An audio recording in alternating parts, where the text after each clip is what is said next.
feeling cleaner than I ever would be. It's cooler than Antarctica's weather would be.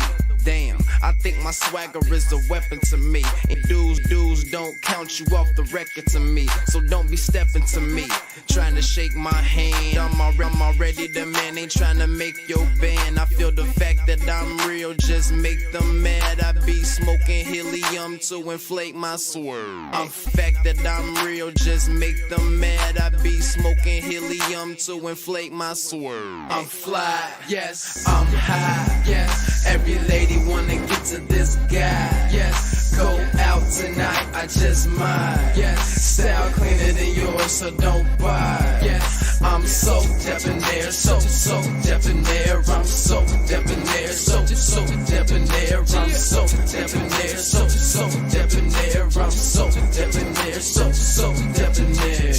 You're not really seeing me, dog. Real talk. Get busy in here, get busy in here. Yeah, my squad run deep. Yeah, we really in here. I swear whatever you want, you can get it in here. Comedy or the drama, it's a mixture in here. But you love it in here. Yeah, you love it in here. Got reviews up in here. We got stories in here. Hit the like, hit the sub, hit the bell. Oh yeah, 3 clicks like the shoes on Dorothy in here. Don't you wanna go to the place to be where strangers become family? Got Tacky Tribe and the Busy Bees, and we got Girl Dom Unique. Won't you and your family come and hang with Kandi and the gang. Oh, won't you and your family come and hang? Drop the Ravens, hey! Won't you and your family come and hang? Come here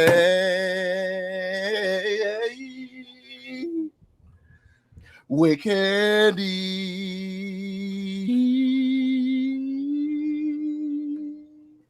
and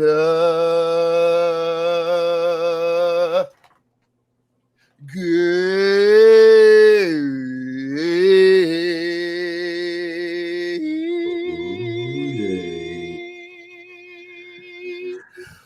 What's going on, y'all, and welcome back. Excuse me.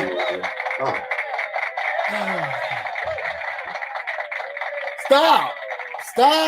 Please. No, stop. Please. No, have a seat. No, I love you. I love you. It wasn't that great. I love you.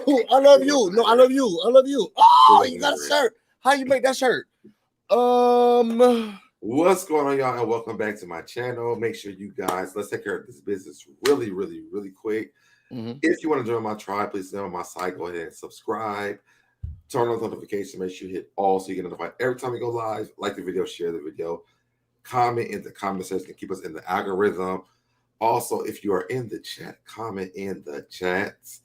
And what's going on, Busy?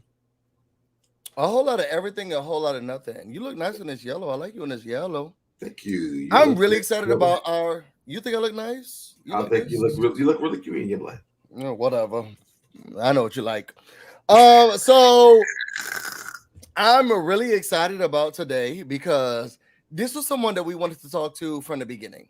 Yes. And it just took forever. You know, people would be so busy; their schedules be up and down all the time. I'm busy. So busy. Okay. Oh, like us. So it was. I think when I'm just excited to like be in the present. Yeah. This was also someone where, and I think we talked about this when we gave our review. Oh, you remember when Don Juan sent us that box? Yes. And I talked about how we were doing our video and we was talking to Kandi, right? And we turned around and then all of a sudden our next guest was there. And I just felt like I was friends with her. I turned around like, girl, she was like, oh, hey. I felt like I was already friends with her. Like I felt like it took nothing. I felt like automatically we knew each other. We was already friends. She was like, oh yes. She was like she was like our best friend in real life. It was love at first sight. Yeah, it was amazing. It was amazing. Yes. So y'all, without further ado, I didn't come up with nothing. Oh, I could do it. You got it? I could do it. Okay. Ladies and gentlemen. We need the intro like you gave everybody else, though. I got this. Calm down. Without further ado, she's not a host, because she makes more money doing bartending. Okay, what do you want your drink to be? Is it in a Tom Collins, or do you want us to give you a shot? Okay, she is the girl who she takes risk because she's sleeping with the manager. Okay, I need time off from work because I'm with Rick Ross because I'm my boss. Okay, who cares what Rick Ross is doing when he comes out here? Because I'm out here doing the dance. Okay, to the nine. You better not come.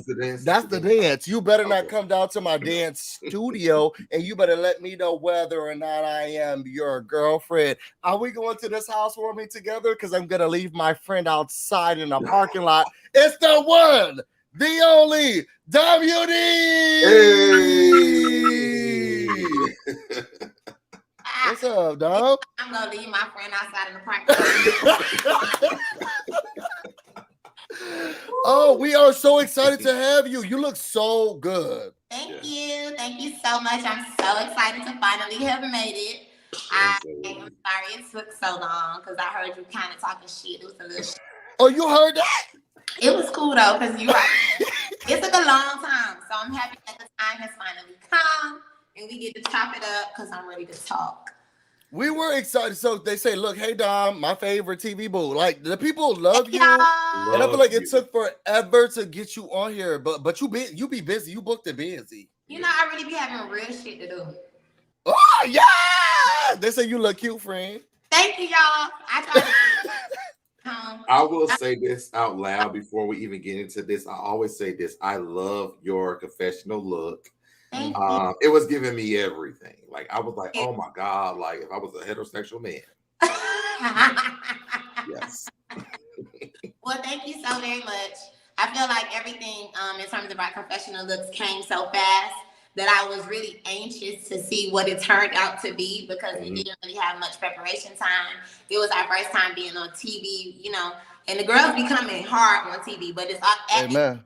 They be having the budget to come hard. We had to so, you know, we did what it could do, but God loved me, so he made it happen.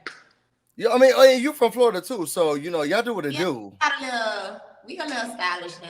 Yeah, so let's start from the beginning because we always start from all the way in the beginning because we loved you when you got on the TV show. You were one of the fan faves. We talked about this before, but you ain't from ATL. So talk to us about how the fuck you got all the way over here.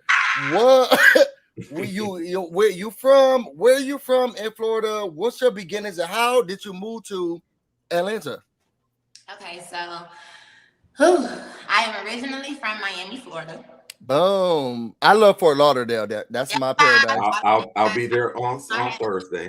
Because you always got to shout out the crib. Yeah.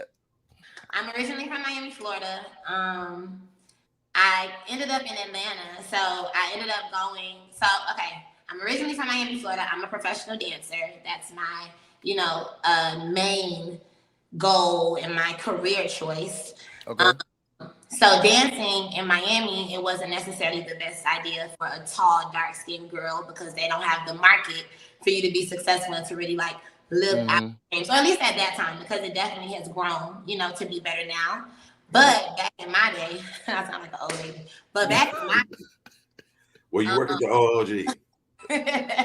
Back in my day, it wasn't really given like you were gonna go, do Coachella or do none of that. It was like you have to leave. So I went to FAMU. When I left FAMU, I was like, okay, I'm gonna move to Atlanta, but I didn't. I went back. What did you do? Because we talked to Brandon about this. Because I went to Howard University, the Mecca, the Altamont. So, what did you like? What did you go to study at FAMU? So I am a graduate in business marketing. Oh, you better say graduate. Yes. Okay. And let's talk about dancing because we don't want people to think that you are like a dancer, stripper dancer. So tell us about I am a professional background commercial dancer. So I am the person that you see at your concerts that you go to. I am the person that you see in the music videos. I am the person that you see pretty much concerts and music videos. Yeah. And shout out to the girls who do the dancing. Shout out to Cardi B. Okay. When you went to FAMU, like, were you like, it was dancing what you were interested in, or is it that you were like, look, this is my gift, and I got this? Because my mom said it was very sister act too. I'm a vocalist, but my mom was like, bitch, you're not going to school for singing. So, like, was it like you went to school and was like, I'm about to just do this so that they'll get off my back? Because I come from a Caribbean background. Like, you got to have some stuff to hold you on. Yeah. So what did you go to school and say, look, this is what I'm gonna do? Or did you say, look, I'm about to do business marketing and then I'm gonna do dance? Or when did the dancing become your thing? Okay, so the dancing was not a thing for me in college. No. In college, I was focused on getting my degree. I was really focused on like living and enjoying my college experience. I did dance in college, however. I was in Mahogany Dance Theater at first, which is a dance. Okay. Then I transitioned over and kind of helped start Addiction Dance Company, which was originally from Miami, Florida, which was that girl, Tracy Byron Young. Tracy Byron. I know her. That's my dance teacher. The diva. The diva. Yes, come on, Tracy Byron Young. Okay. Yeah. So she's my dance teacher. So she really was the only like successful example that I had in terms of, you know, like what a dancer, I guess, would look like. And she was the only Black person. And it was just she's amazing. But I needed more. I needed to see more people to know that it was obtainable. So college, you know, you meet so many people from all over the world. And everybody talks about Atlanta. Everybody talked about what Atlanta was and how it was amazing. And, you know, all these great things that I heard. So when I graduated, I was just dancing for fun. Dance was just my outlet. Dance was my stress reliever when my mom passed away. Dance was just the thing that always helped me to get back to my happy place, you know? Yeah. So I'll say it was my passion. Boom. It was my passion, but I didn't know it then. So then when I graduated college, I got a job. And my job, I was miserable. Okay? Shout out to everybody working a 9 to 5, but that shit was not for me. I was like, oh my God, I have to get out of here. I was in a cubicle. I was stuck. Everybody used to be coming to me like, girl, you don't belong in here. All my friends used to be on vacations and I ain't had no PTO. I couldn't go nowhere because I was always missing work whenever I could because I hated that shit. So I eventually, I watched the Steve Harvey interview that was life changing, and it talked about what your passion was and how to find it. And it was like write down a list, and on one side, what you like to do, on the other side, what you can make money from doing it, whichever one. And dance was the one thing that I kept running from, but it was the thing that made me happy, that I knew somehow, I felt somehow that I could make money. I just didn't know how, because I didn't have, you know, the right, I didn't have the knowledge about it. So my god sister, she moved to Atlanta. So I came to visit my god sister in Atlanta, and she introduced me to the dance world, and I saw, you know, everybody. I was. Is she a dancer? Huh? She's a dancer too? Mm-hmm. She's also, she's a dancer. She's a singer, actress, all of that. She's in entertainment. Yeah. So me seeing the ropes with her, it was just like, oh shit. Yeah. People up here doing their motherfucking thing. And I'm in Miami dreaming about it. Hold on, because it ain't hard. I was like, okay, look, so this is the plan. I'm finna move with you for 3 months. I'm gonna find me an apartment in the 3 months. And then I get out your house, but I'm finna come up. Yeah. At home, I was like, told all my people, hey, I'm finna quit my job and I'm finna leave. They like, what? Are you crazy? Were you scared? Huh? Like, talk to the people about, so you did something that a lot of African Americans, we scared. Like, it's just you don't have nothing to fall back on. Generational wealth is not something that you have. Your parents probably is like, yo, I don't give a fuck. Like, so like what advice? Were you scared? I'm like a butterfly. Okay. I am a dreamer. I believe in having whatever I dream about. I believe in manifestation. I believe in God, for starters, goddammit. I believe, you know, like, I believe that anything you want, you can go get. And I say that because, so my mom died when I was 14, right? Before my mom died, it was just me and my mom. Me and my dad was great, but it was me and my mom. But my mom, she was a go-getter. My mom like literally created a whole plan to build a theme park. My mom worked for the congresswoman. My mom worked for the mayor. My mom was a singer and an entertainer. My dad they had a band. They used to sing and stuff for Bobby Brown and other people when I was, you know, like back in the day. But they were like people that were about chasing the dream and not necessarily being conformed to a schedule of somebody else's success. You know, they were willing to go try it and risk it. And I watched my mom do that. So I wasn't scared to do, I never been no scary girl, right? However, when my mama died, I went from like living in a T-town house, luxury, having a hardworking mom, but still being able to do everything that I want to do, getting dresses made for every event, you know, doing whatever the hell. I was a princess. Yeah. Okay? I went from being a princess to having to move in with my brother, who was a hood nigga, who, you know, necessarily didn't have the knowledge and guidance to raise up his young sister to not be influenced by the streets, because he was in the streets. Because your mom passed suddenly, right? She didn't. It wasn't even like she could bestow upon her help. She passed suddenly, right? So yeah, we lived in Atlanta. So my grandma lived in Atlanta when I was my whole life.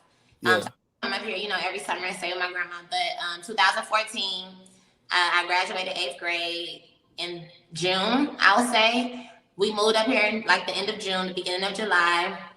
I started school at Tri-Cities High School. I was in the dance program, and my mom we moved up here to take over my grandmother's business, which was a daycare, a very successful daycare, but she was retiring. So we were like taking over the business. My grandma lived in College Park, really nice house on acres of land, you know, whatever. It was tea, okay? Grandma was tea, okay? Little light skin, little thing with a little curly. Yes, God, come through, Granny. But my mom caught a cold. Her cold turned into walking pneumonia. The walking pneumonia shut her body down. Literally, she had a cold for like 2 weeks. So first of all, I don't play with that sick shit. Like if I get sick, somebody is sick around me, I don't play with stuff like that, because how quickly it happened. Like I never thought I was gonna be the girl to have to be raised without her mom. Like how, like that was my girl, you know? It's like never in my thought. However, she literally like had the cold. We thought the cold was getting better. It wasn't really getting better. I came home on a Friday night from school. She was in a bed asleep. She woke up. It was really weird. She wanted to sleep with me that night. The next morning I had a dance audition where I was supposed to be like auditioning for something big that the high school like couldn't wait for all year type shit. Yeah. And my mom literally was like out of it. Like not gone, but she was awake, but she was like gone. But she was very cuddly and like, you know, like I could tell that she knew something was gonna happen. I just didn't know. She was soaking up all the time she had. She couldn't walk. She literally crawled to the bathroom. When she was in the bathroom, she kept talking about going to sleep. She was like, she's dehydrated, she needs to go to sleep. And then she like passed out on the bathroom floor.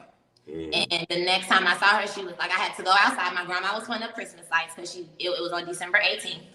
I had to go outside, tell my grandma, I'm like, my mom in the bathroom on the floor. So she go in there, she called the ambulance.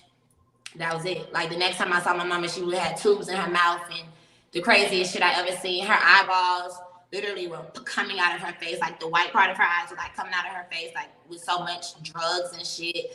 I told her I love her. She couldn't talk back to me. It was the most devastating moment in my life. I tried to commit suicide. Actually. Sorry. Yeah, it was like, oh yeah, actually I'm out of here. I don't know what the fuck going on, but I can't take it. I'm out of here. But I was too scared. I was too scared to do it because I was like, my life is so tea. Like life was so great. It was just like, how is this happening to me? Like why would I ever even want to feel like this? I don't want to feel like this, and I know that I'm greater than this. So I need to pull myself together because clearly something is happening for a reason. So then after we went through all of that, like I couldn't take it. I moved from Georgia. I went back to Miami. I was like, actually, I can't do the Atlanta thing. I couldn't take it. It was just like because of cold. Literally, my mom passed out Saturday morning, went to the hospital, and died Sunday morning. Like it was no preparation, no nothing, no nothing. So now I'm left with all her shit. She had a funeral up here. We went to Miami, had a funeral in Miami, and I didn't want to go back. It was this whole like, it was so much shit going on. Okay, it was just a lot. So making sure dance was the only thing that I knew that I felt that made me feel good. So I got so busy with dance. I'm talking about wake up in the morning, go to school, because I was in high school now. So I woke up at 6 something, was in school by 7:30, went to school all day, got out of school, went to dance line rehearsal, got out of dance line rehearsal, went to company rehearsal with Ms. Young, got out of that, went with Ms. Young Byron. I don't want to get on my ass. Yeah. And I was in a booty shaking group after that. Went to the booty shaking like midnight, then went home, went to sleep, and did that shit all over again every day because I just needed to stay busy and I needed to, just really find myself, find what I like to do. I had a whole new life. Like I didn't have anybody. I didn't have anybody at that point that was checking on my well-being for real, or I could go out with my friends and I don't got to worry about. I was pretty much on my own, shit, to be honest. Like, I had my brother and my sister there, but it was just like they were young and they was figuring it out. Yeah. I was young and it was like a lot on them too. And then everybody still, wanted to make sure that I was happy because they know I had just went through such a traumatic situation. So it was like, oh, you want to dance? Go ahead. Oh, you want a car? Here. Oh, you want whatever the fuck? Here. Just whatever the fuck you need. Do you feel like a part of then you moving to Atlanta is like fulfilling that part of the dream or something? And let me say full circle moment. Okay. Because I knew that my mom had a vision of my life in Atlanta. Yeah. The vision got interrupted because I couldn't take staying here on my own, And then actually shortly after my grandma died. But like I have no women in my life. My grandma, my mom, my great grandma, everybody is dead. All of them. Do you feel like like my generation, cute little thing that everybody can do on TikTok, I have never been able to do that shit. Oh, you are the TikTok now, sis. Yes, God. So do you feel like they're your driving force when it comes to like everything that you got going on right now? Y'all, it's so crazy. Is that your spirituality? Because I would feel that way. They with you, sis. I'm so tuned. And it's like I never knew how in tuned I was, but the older I get, like I am so calm and relaxed, and I've accepted it, and I understand that it had to happen for my life to go the way that it was going. I understand that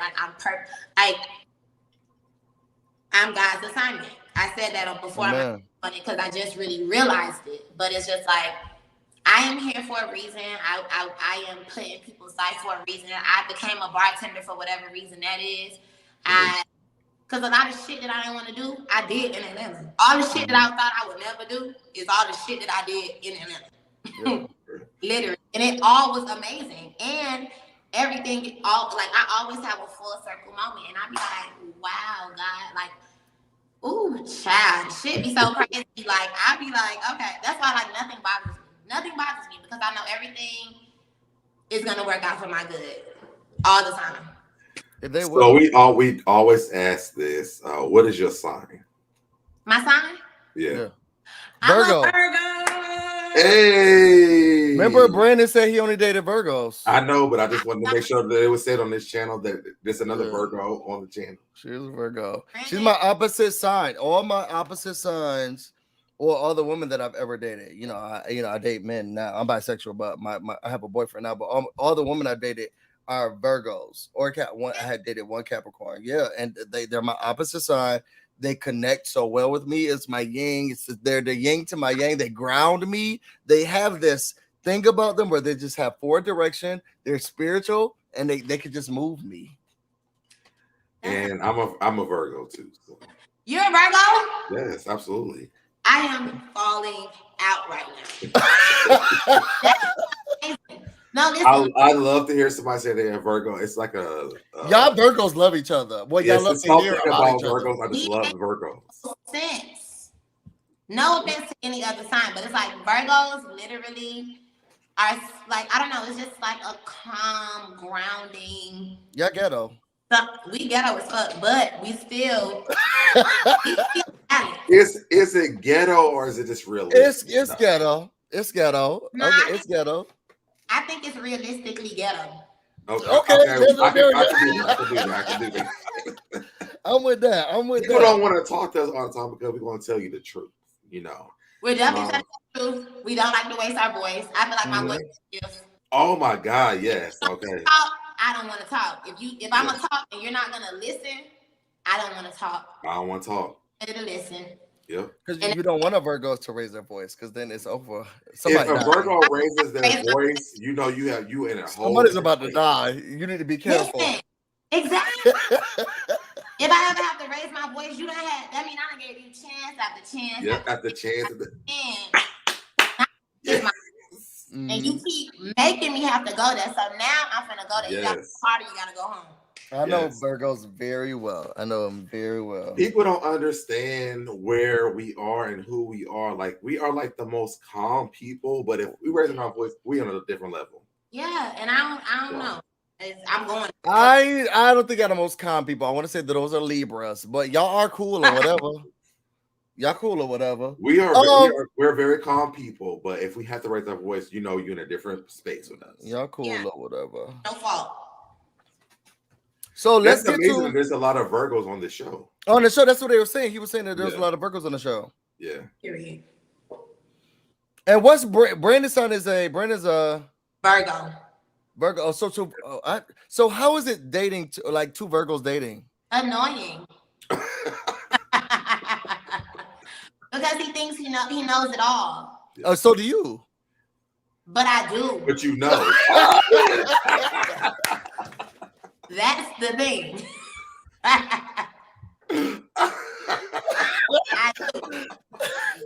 Wait, somebody asked in the chat. They said, "Is Brandon the first Virgo you ever dated?" Huh?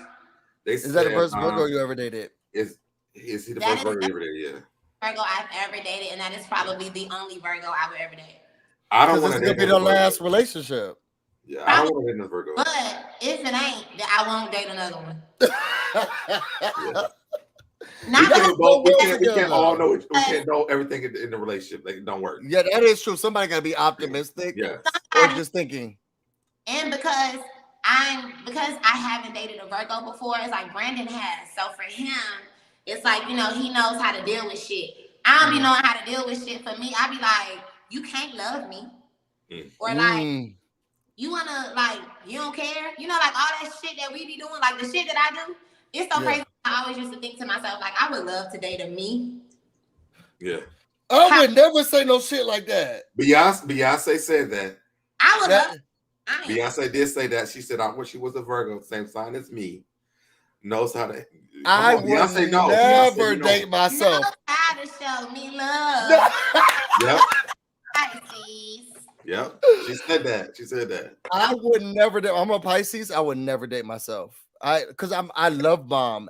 I don't need somebody to overlove me like I overlove. I need somebody to ground me into reality. But you want a Virgo because I feel like Virgo gives the best love out of anybody. Overall, we're very balanced in all of the areas where it's like, even if you don't know if it's gonna work forever, it's definitely gonna work. If it did work, probably because of you. Yep. Y'all cool or whatever. So let's get to so now we get to Atlanta. And thank you for sharing your story with us because it's something that we talked about a lot on the show, and it's something that the show showcased. And I'm gonna say this, I know I said this backstage, but the show really humanized you at the beginning and then at the end, and then we kind of lost you in the middle. Where we loved you, we loved your personality, everything that you was doing. I thought you was a very important part of the series because you was dancing with Kandi in the dungeon tour. You were you were the bartender, like the girls knew you, and then somewhere in the middle we lost you, and then again we found you again, and we started talking about you going on tour with Rick Ross, which I mean, what the fuck do Rick Ross do when y'all have the dance routines? What happened? We have to rewind it because when we first were introduced to you, you was coming to work late. That is true. How you still got your job? Yes. Because I'm T. Oh, okay. I am very good at my job. If I am late, I'm not just late because I'm late.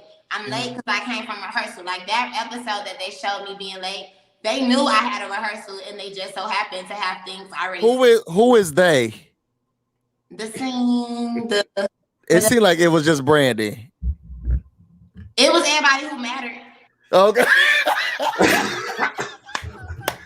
Well, okay, so this is the thing. So when Brian got suspended, literally it did feel like it was some favoritism when it came to you because he was literally, him and Chandrika was on everybody's job. and you was like, yeah, I gotta go to, I gotta stop by the gas station. I just got off of work and I was doing this and I was doing that. You know, traffic is bad. So in 30 minutes, I'm gonna drive my car over. Let me stop over here too in a minute. I gotta get my dog from the groomers. Yes. The hell is y'all talking about? It was a lot, girl. When it was like, look, it's time for it was. Oh, I'm clear. So are we talking about the episode where they coming late and the shit was in the sink? Everything was, and you came in. This will be for it. No, that was that. It was that same scene. She's like, everything's so dirty. Why all this stuff so dirty? What's going on? Brandon, why the stuff in the sink? Why everything on the floor, Brandon? That's it. You came in late. Okay. So let me just address y'all and everybody else. Okay. Everybody is late to work at some point in their lives. Mm-hmm. Whatever your excuse is, as long as you talk to your managers and your head authority people, it is nobody else's business why I'm late. Amen. 2, I was late for a very valid reason.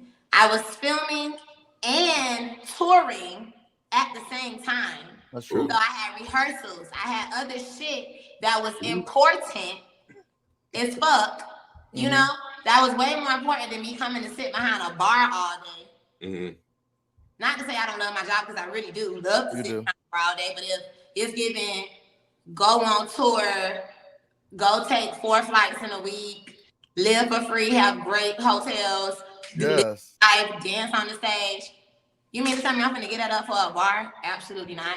So yeah, like I had shit to do. And it's like, it's okay for me to have shit to do. They were very aware of what was going on. The television painted the picture of like, oh, nobody knew what was going on. But Brandon knew. Brandon is also a manager. Brandon does not have to. He don't. Well, have to. we knew that Brandon knew, but we also felt as people watching that it was unfair for Brian to get suspended because he was literally doing everybody's job and then he got suspended. But during that episode, it did look like that. He was. It was like, everything. well, I mean, you can say she's giving all these excuses about what time she's gonna get to work, but he's doing her job, their job, everybody's job, and then you like, I'm gonna get there when I get there. Let's pause because I love that y'all asking the right questions. Y'all too. Okay. For starters, Brian was not doing everybody's job. Brian chose everybody's job. Brian did not have to do everybody's job. Okay. Just so clear, there was a bartender upstairs. There's 2 bartenders on the shift. So there's upstairs and downstairs. There was a whole bartender upstairs. If there's ever something going on with either bartender, say for instance, if I'm downstairs and somebody else is upstairs and I can't make drinks, they go to the bartender upstairs or vice versa, right? In that episode, Brandon said, take your ticket upstairs. If you go back and watch it, you will see exactly what I'm talking about. They had the words on the screen. He said, take your ticket upstairs. Brian chose to go behind the bar to make and do the drinks. Okay. As if he was just supposed to go do that. Nobody ever told him to do that. Nobody put him in no situation to make him do that because he could have very well went upstairs and got the goddamn drink from the other bartender. He did not choose. Y'all heard it here. From the girl. Yeah. Y'all heard it here. All right, so let's go backwards. Let's go all the way back. When the shows, when you first started at OLG, how did you get there? Like, who did you know someone? Like, how did you get at OLG? So I was trying to, when I first started in Atlanta, I was a dance teacher. I was a dance teacher for young kids from like 12 months, 1-year-old to 16. So I had classes during the day, and then I had ended up finding a nightclub job at nighttime. I ended up, because I was working so late at night, you know, Atlanta be outside. Okay, we got the after hours and then the after hours. Yes. After, you know, like, so I ended up going to the after hours and working at the after hours because I was trying to get more money, because I didn't know as a goddamn teacher you only got paid once a month.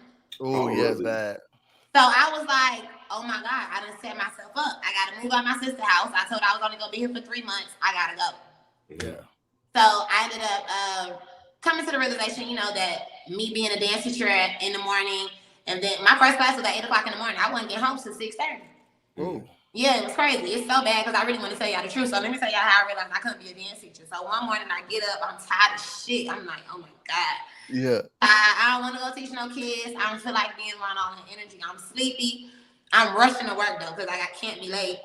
I'm rushing to work. I leave my house. I get up out the bed, brush my teeth, wash my face. I just run out the house, throw on some clothes, run out the house. I get to class. I realize I ain't got no bra.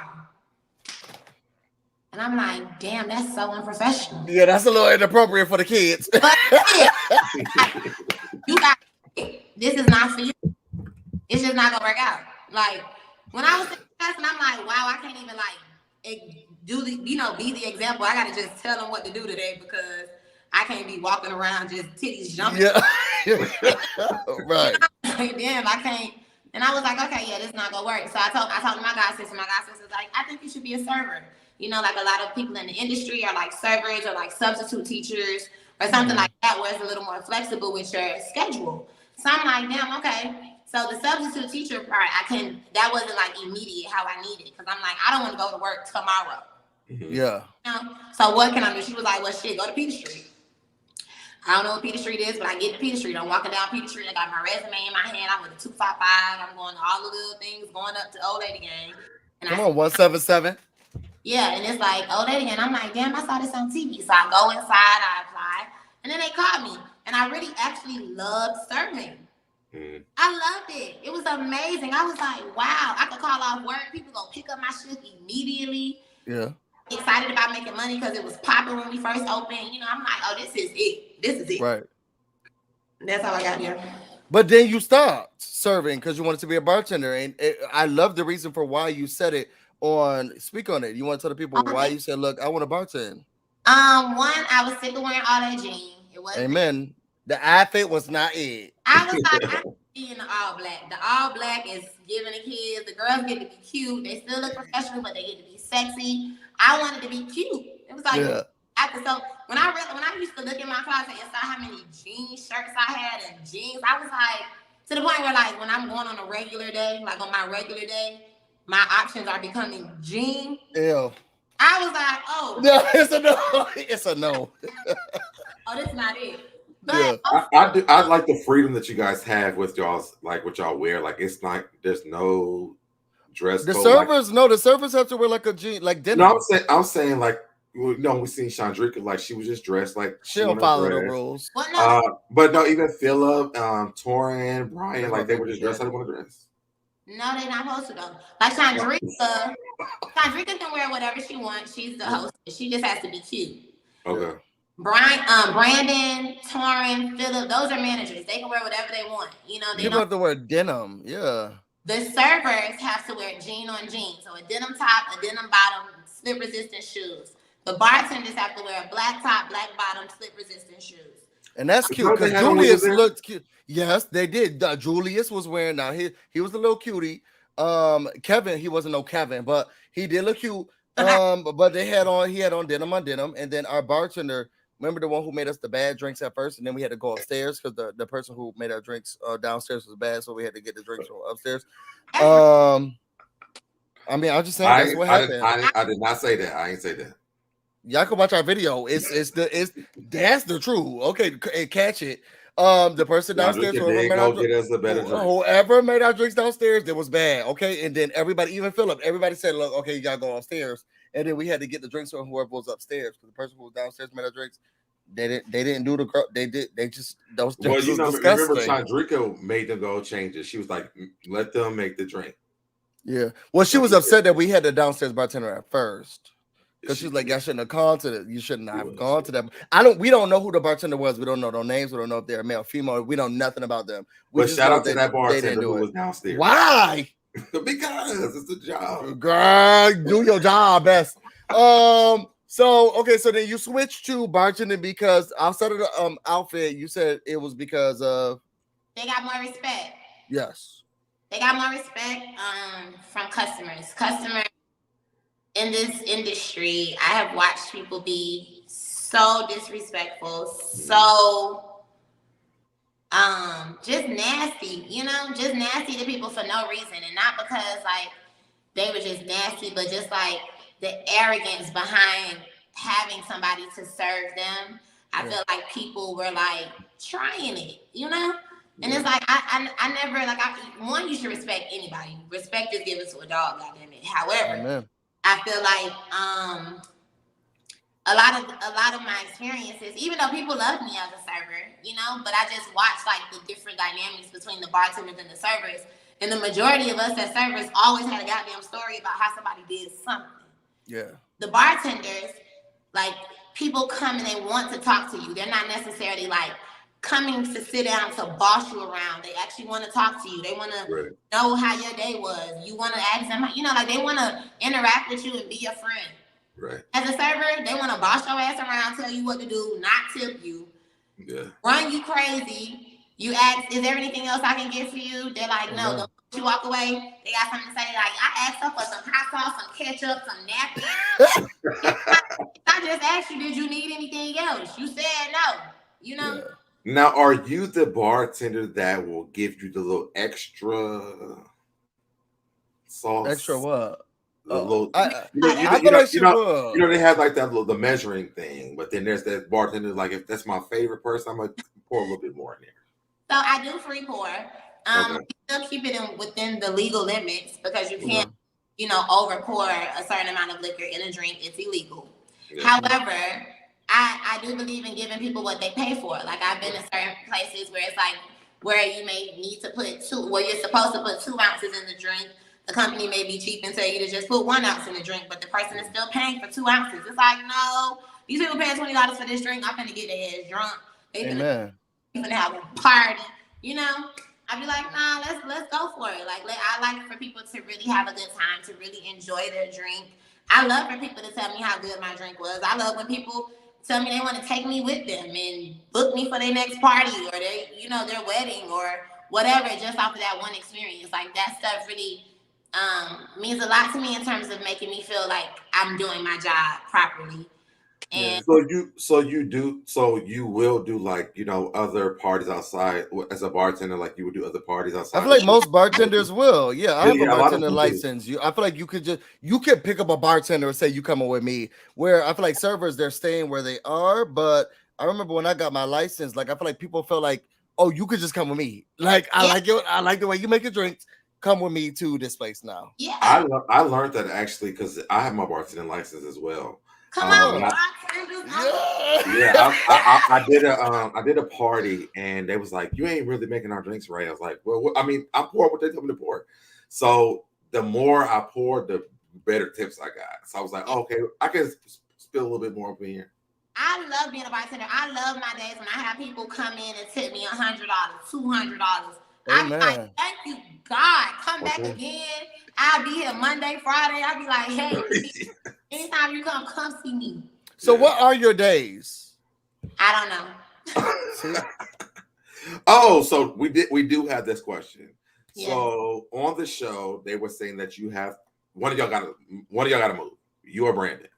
It was never shown on the show. I think this last episode it was shown. But do you used to work at OLG or are you just at Blaze now? I am transitioning. I am transitioning over to Blaze. So I'm like training and still, you know, learning the ropes of everything. Because it is such a big transition, I do have days where I get to kind of pick up at Old Lady Gang just to still make sure that I'm getting some money, you know? Because I have built my clientele. I've been there for 5 years. People come there looking for me. Like, people, you know, like I got my loyal customers. That is true. I have been watching the Instagram and stuff. The people come for you. Yeah. And make sure that King Kaylee, because they said they're gonna tip you $200 the next time. Make sure that they when you there that they could give you the $200 for the tip. Oh no, they be giving the tips. Amen. King Kaylee said she gonna give you he said he gonna give you $200 for the tip. So who? King Kaylee, that's what he said in the comments. Oh, I'm tipping $200 next time. Hey, come on down to the OLG, okay?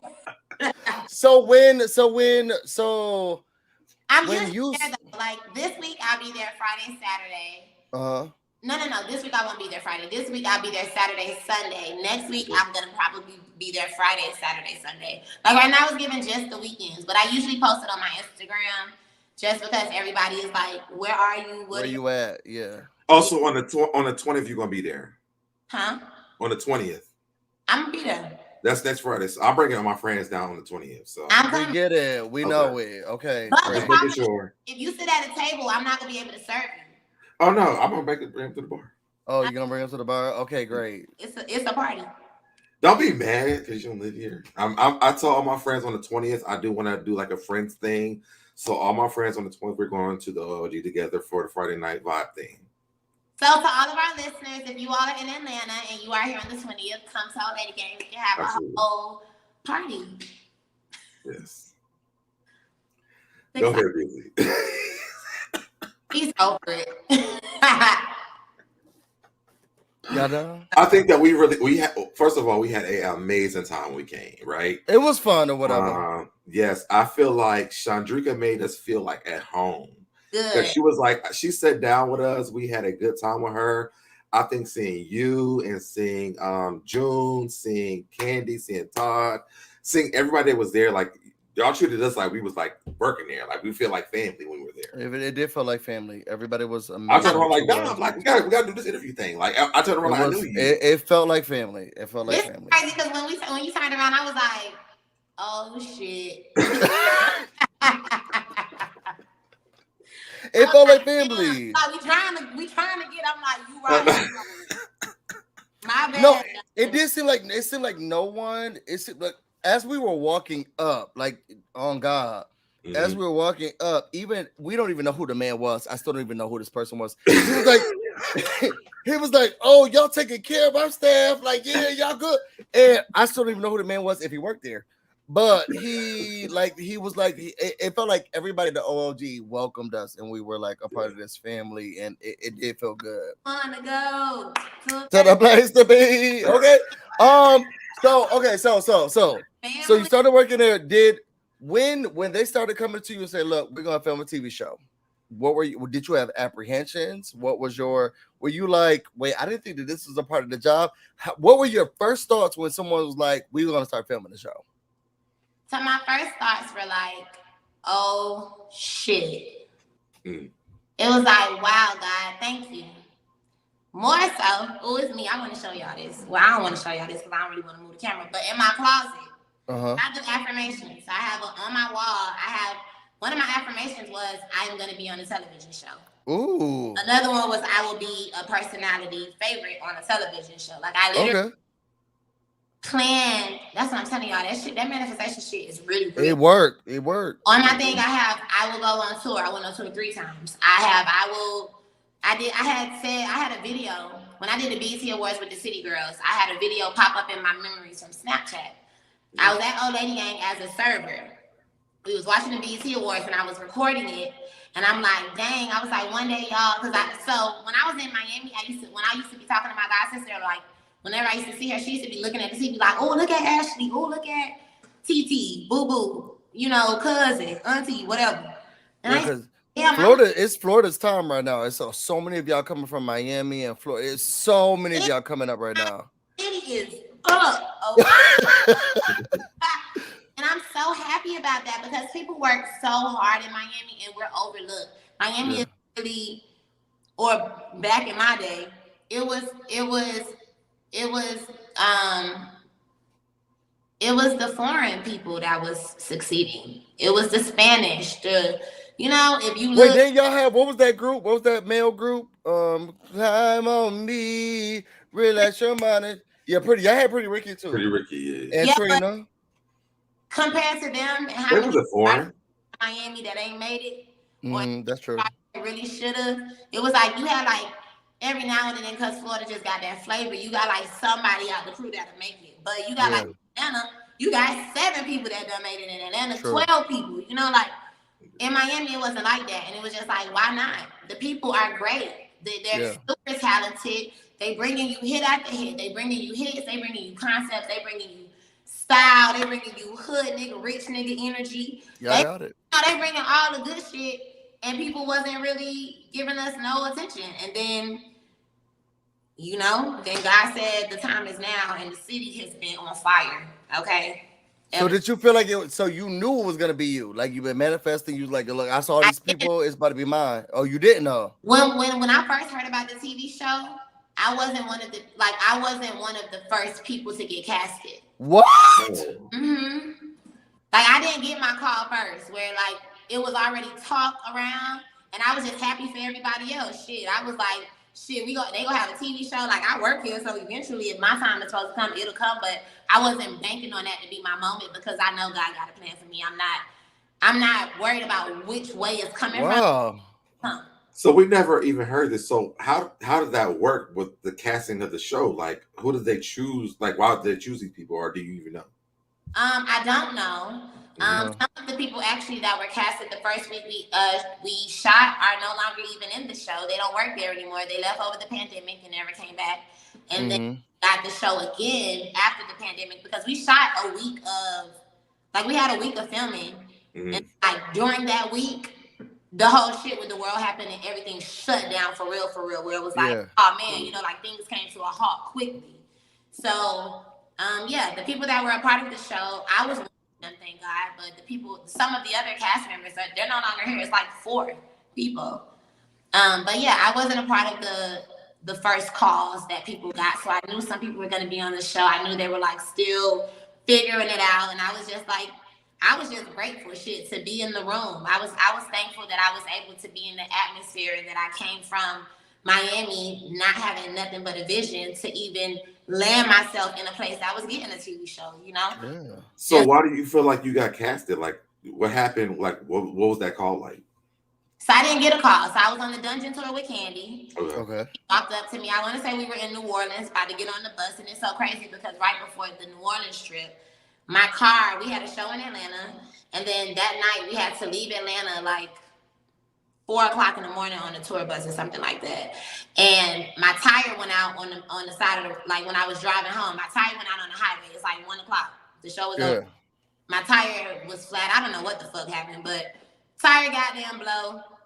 All my shit in the car. Luckily, some of the girls who came to see me from the job at the show in Atlanta, that was at what is the place in Cumberland area? Like the Battery, but like wherever Summer Walker just had her concert. We were there. Yeah. Huh? I say he lived there. He don't know. We don't know. He lived there. I'm cracking up.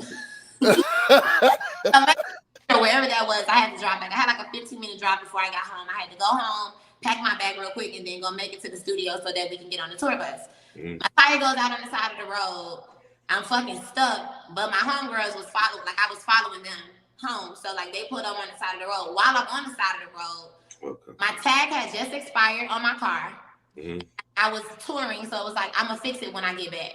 Was my mentality, right? Oh, so you riding dirty? I was riding dirty for like 3 days. You and Brian with these license and he's riding dirty in Atlanta? Well, it's really because I was in Atlanta and I had to fix my shit in Florida. Yes. Okay. I do it through the mail, so at this point it's still gonna take time. So I still was waiting on all of that to happen, you know. But whatever, nonetheless, I drive great, so I ain't have shit to worry about. But my tire go out on the side of the road. I mean, on the expressway. Now I gotta get over on the side of the road. Yeah. Y'all, while I'm sitting on the side of the goddamn road, a drunk driver has an accident with his fucking self in the goddamn median. His car bounces off the median, twirls into the middle of the street, some stupid shit, right? So now we just watched this man die. Oh shit. So we running towards the car. The man jumps out the car all happy and shit. I'm like, what the fuck? So I'm like, you want some water? So I get him some water because he was shocked. He didn't know what the fuck was going on. He was like, he gets some water, and I'm like, okay, you okay? Like, you call somebody because I gotta go, bitch. I got a bus to get on. You know, bus not leaving me for you, sir. I'm sorry, but we gonna call the people for you, and I'm out. I leave my car there. I'm like, I'll deal with this shit in the morning. But when I'm gone, somebody come to look for my car in the morning, my car is gone. If they thought that my car was in the accident with the man, so that's because when he hit the median, like literally my car was right here.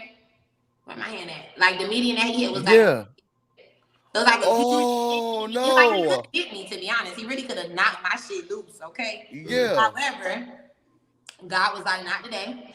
And I left my car there. I'm like, I'll deal with that shit in the morning. Get a call in the morning, like, oh, your car not here. I finally found my car. They're like, oh, yeah, your tag was expired. We took the car.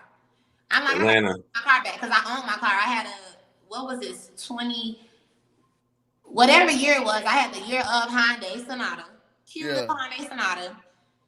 Y'all, they wanted to charge me $6,000 to give me my car back. Atlanta. Mind you, I had the title. It was my car. Mm-hmm. I was like, oh, fuck that car. I'm going to get a new car. For $6,000, I already had my car for 7 years. Like, I got my car. It was new. Like, my shit was tea. I was like, oh, I'm not paying for that. I done got my ride out of it. I'm gone.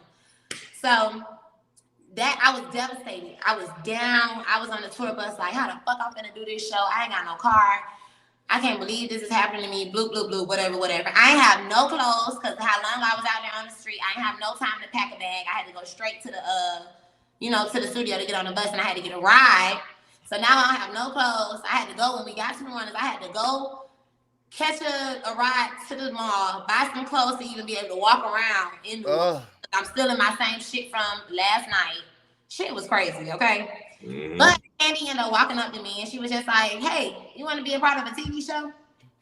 And I was like, okay. Because we all used to ride the same bus. Like, we all the time, all of us were on the same bus. Not like, to the venue, we would be on the same bus. Not like to the next city. But she just walked up to me and was like, you want to be on a TV show? And I was like, okay. She was like, all right, I'm going to have my people call you. And I was like, all right. And she was like, all right. And we just finished our day. And then, that's awesome. Yeah. And I was just like, well, thank you, God, I guess, And then when the pandemic happened, I was just like, damn, it wasn't my time. Like, I thought the show was over with. I didn't even think we was going to have this shit no more because it took 2 years. Mm. I was like, oh, yeah, it's over. I could just go ahead and go find the next opportunity or whatever that looks like and whatever I'm supposed to do. Because I don't dwell on things. I feel like, what's for you is for you. And oh, well, sorry to tell you, sis, it's time to dwell, okay? Because I'm here for a short time, not a long time. Y'all went to stand-in housewarming. Okay. I was the bottle. Hold on. It's the moment you've all been waiting for, okay? Ladies and gentlemen, it's time to get down to business, okay? And we hate to do it like this, but it's a must. It's an absolute must. You ready, sis? Come on now, yes. Okay, open it up. She's always ready.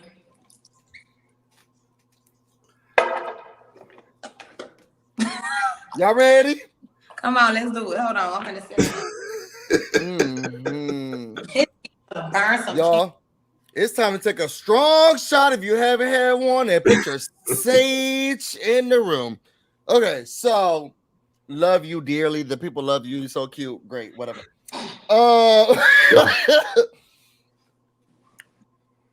You went to the party with one of your closest friends, or it says the TV show. Okay, and y'all even went to pregame before the TV show. That's how close y'all was. You're like, look, let's pregame before. Like, hey, sis, let's go down to the OLG, boom. Okay. And then this TV show that you're part of, said TV show, said you said I'm about to go upstairs and make sure everything okay, and I'll be right back. I was gonna make sure that everything okay, and I'll be back. And then you did this.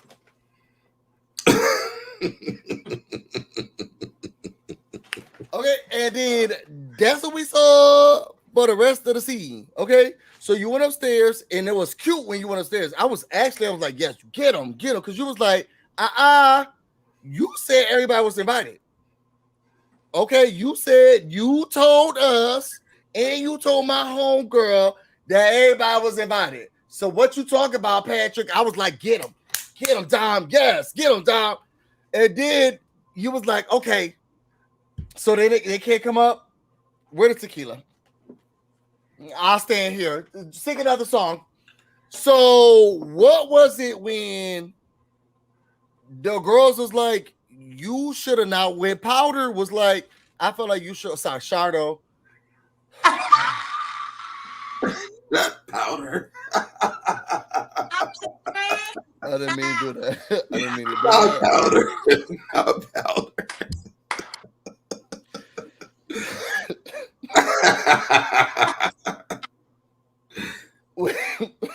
When Shardo was like, maybe you should go down and talk to your friend. You was like, F you, whatever. But what y'all caused a divide on the internet. Like seriously, on Twitter, it was go ahead. On Twitter, it was half the people was like, nah, they knew what was going on. You never should have been at that party in the first place. And then the other half of Twitter was like, nah, Down should have went downstairs. What was this about? How dare she not? Can you explain to the people? Can you give us something? Because I already told you I was on the side of I can't believe she stayed upstairs and didn't come back downstairs. So let's clear the air. We heard from a lot of other people about production and signs and stuff like that. Give us your side of why you did not go down to your friend. For starters, never, if you role play back any clip, did I say, I'm going to go upstairs and I'm coming back downstairs. I never said that ever. Okay. I said, I'm going to go upstairs to see what's going on and I'm going to text you. Oh, okay. I'll let you know. I never said I'm coming downstairs. Okay. Secondly, I was going to the party regardless of if Chandrika was going or not. I personally don't think they should have been there. Oh. I personally would have never went to my ex's housewarming party. I don't give a fuck about my ex to go. Why didn't you say that during the pregame? I did. I said, I did not say that. But I kept saying, oh, you really going? That's enough, yeah. I had already had a conversation with her, like, y'all really finna go?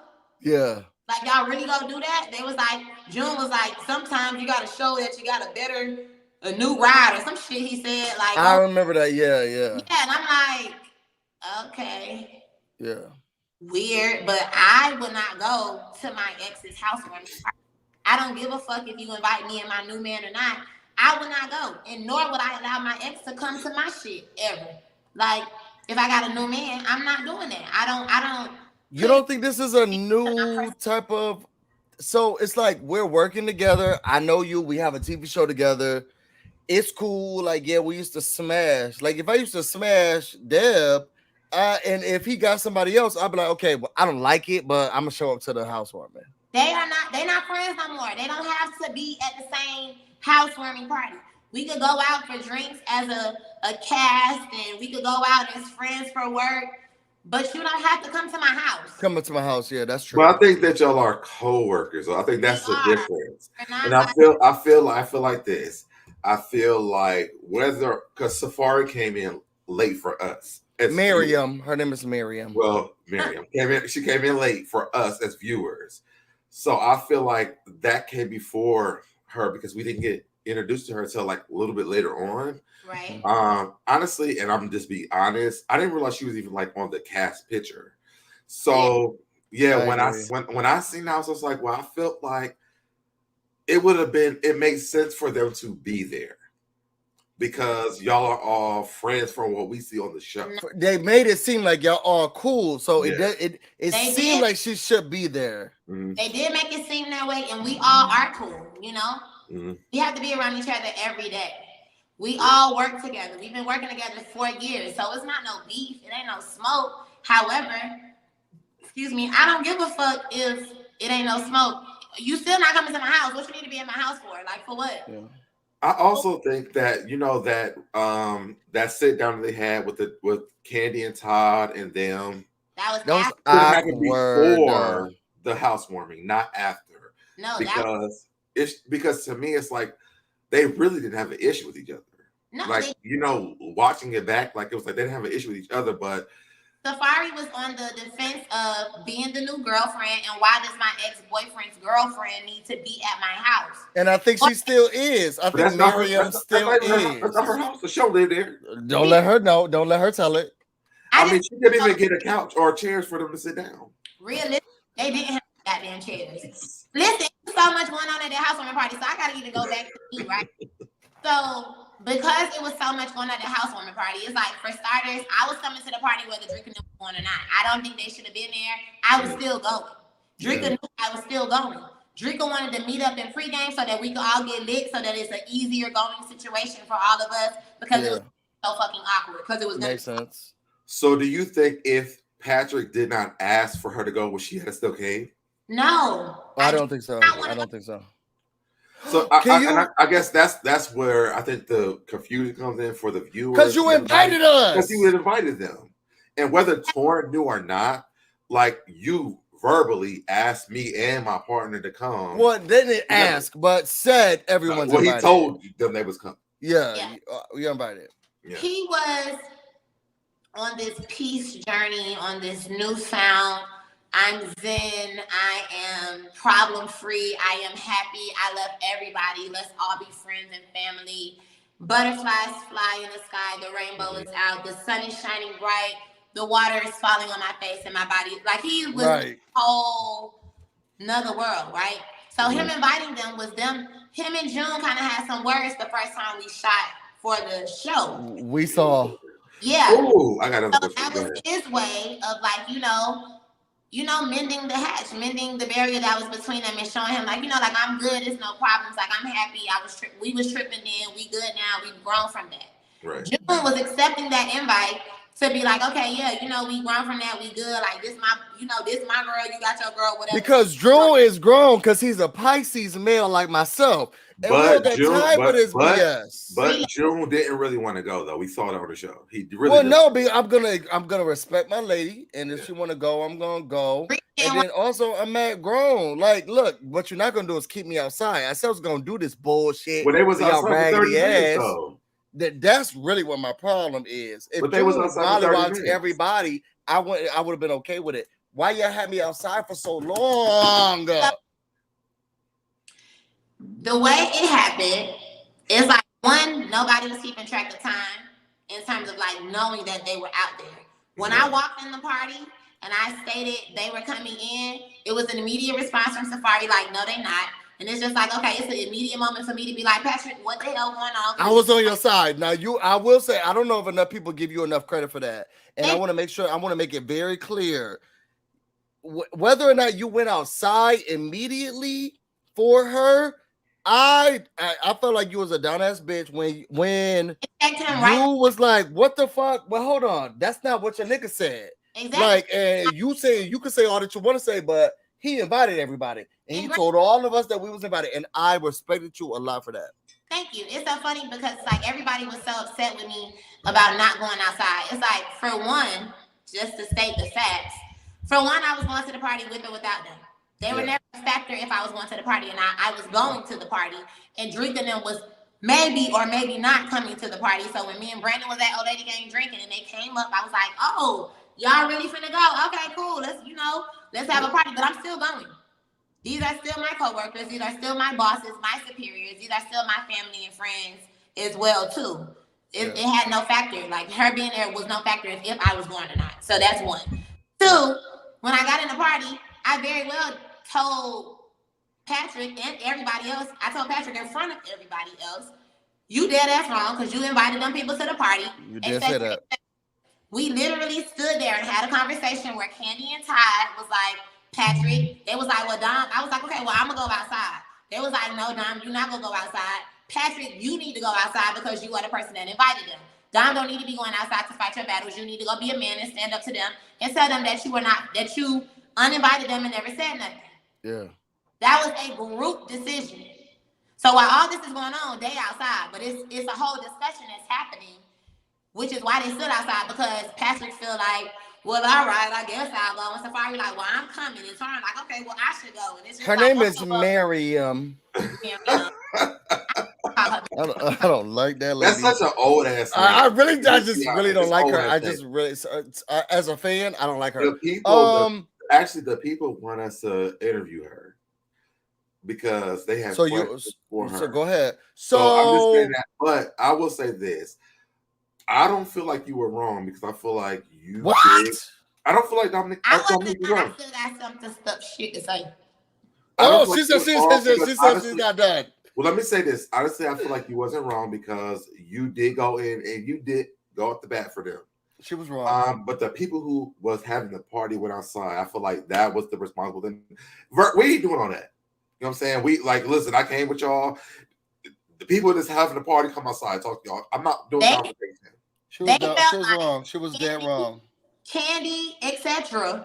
Felt like it would have been problematic for Torrin, Patrick, Safari, and me with my big mouth ass to be coming outside. It was gonna seem like it was a problem and some shit was supposed to go down.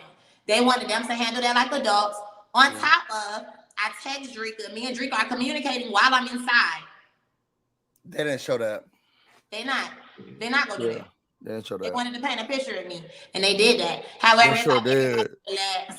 because I'm a real ass bitch. Okay, I'm not gonna go outside, and I'm not gonna be anywhere like, yeah, but I would have never done that to y'all. I'm gonna be like, yeah, bitch, I ain't go outside because I ain't want to go outside.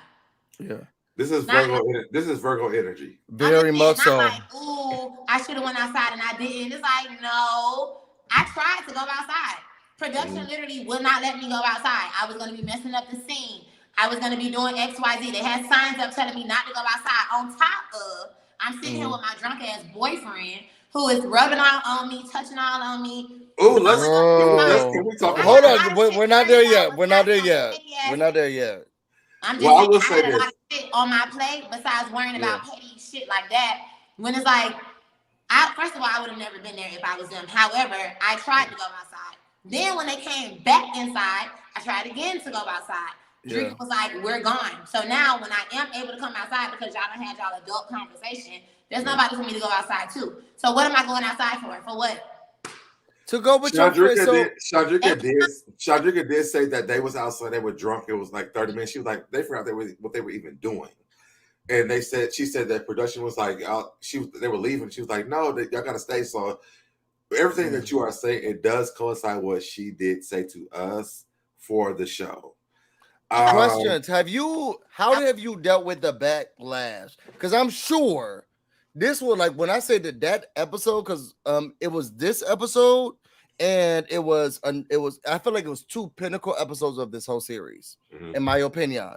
It was this one, and then it was the next one where Shardo came into play, where a lot of people was like, why the fuck Shardo here? And I was questioning as well. But Shardo played a major part in the argument about this. Like, I feel like it was two big episodes. The one where you left her outside, and then the one where y'all argued about her being left outside. Those are the two major episodes of the series. Where it was like, what the fuck? Oh, for sure. Like y'all were important. It was what solidified. Like Shandrika was already like a major part of it, but this like the main arch or argument of this series or of this season was this bitch was wrong, and it was. Do you think she's wrong or do you think she's not wrong? And how did you deal with, or do you feel like anybody even gave you backlash about whether or not you should have gone outside? Because I feel like every time we talk about it, people are like, yeah, I felt this way about Dom. I didn't feel this way about Dom. Did people come to you? How did you deal with the backlash? So the people hated me. Okay. Really?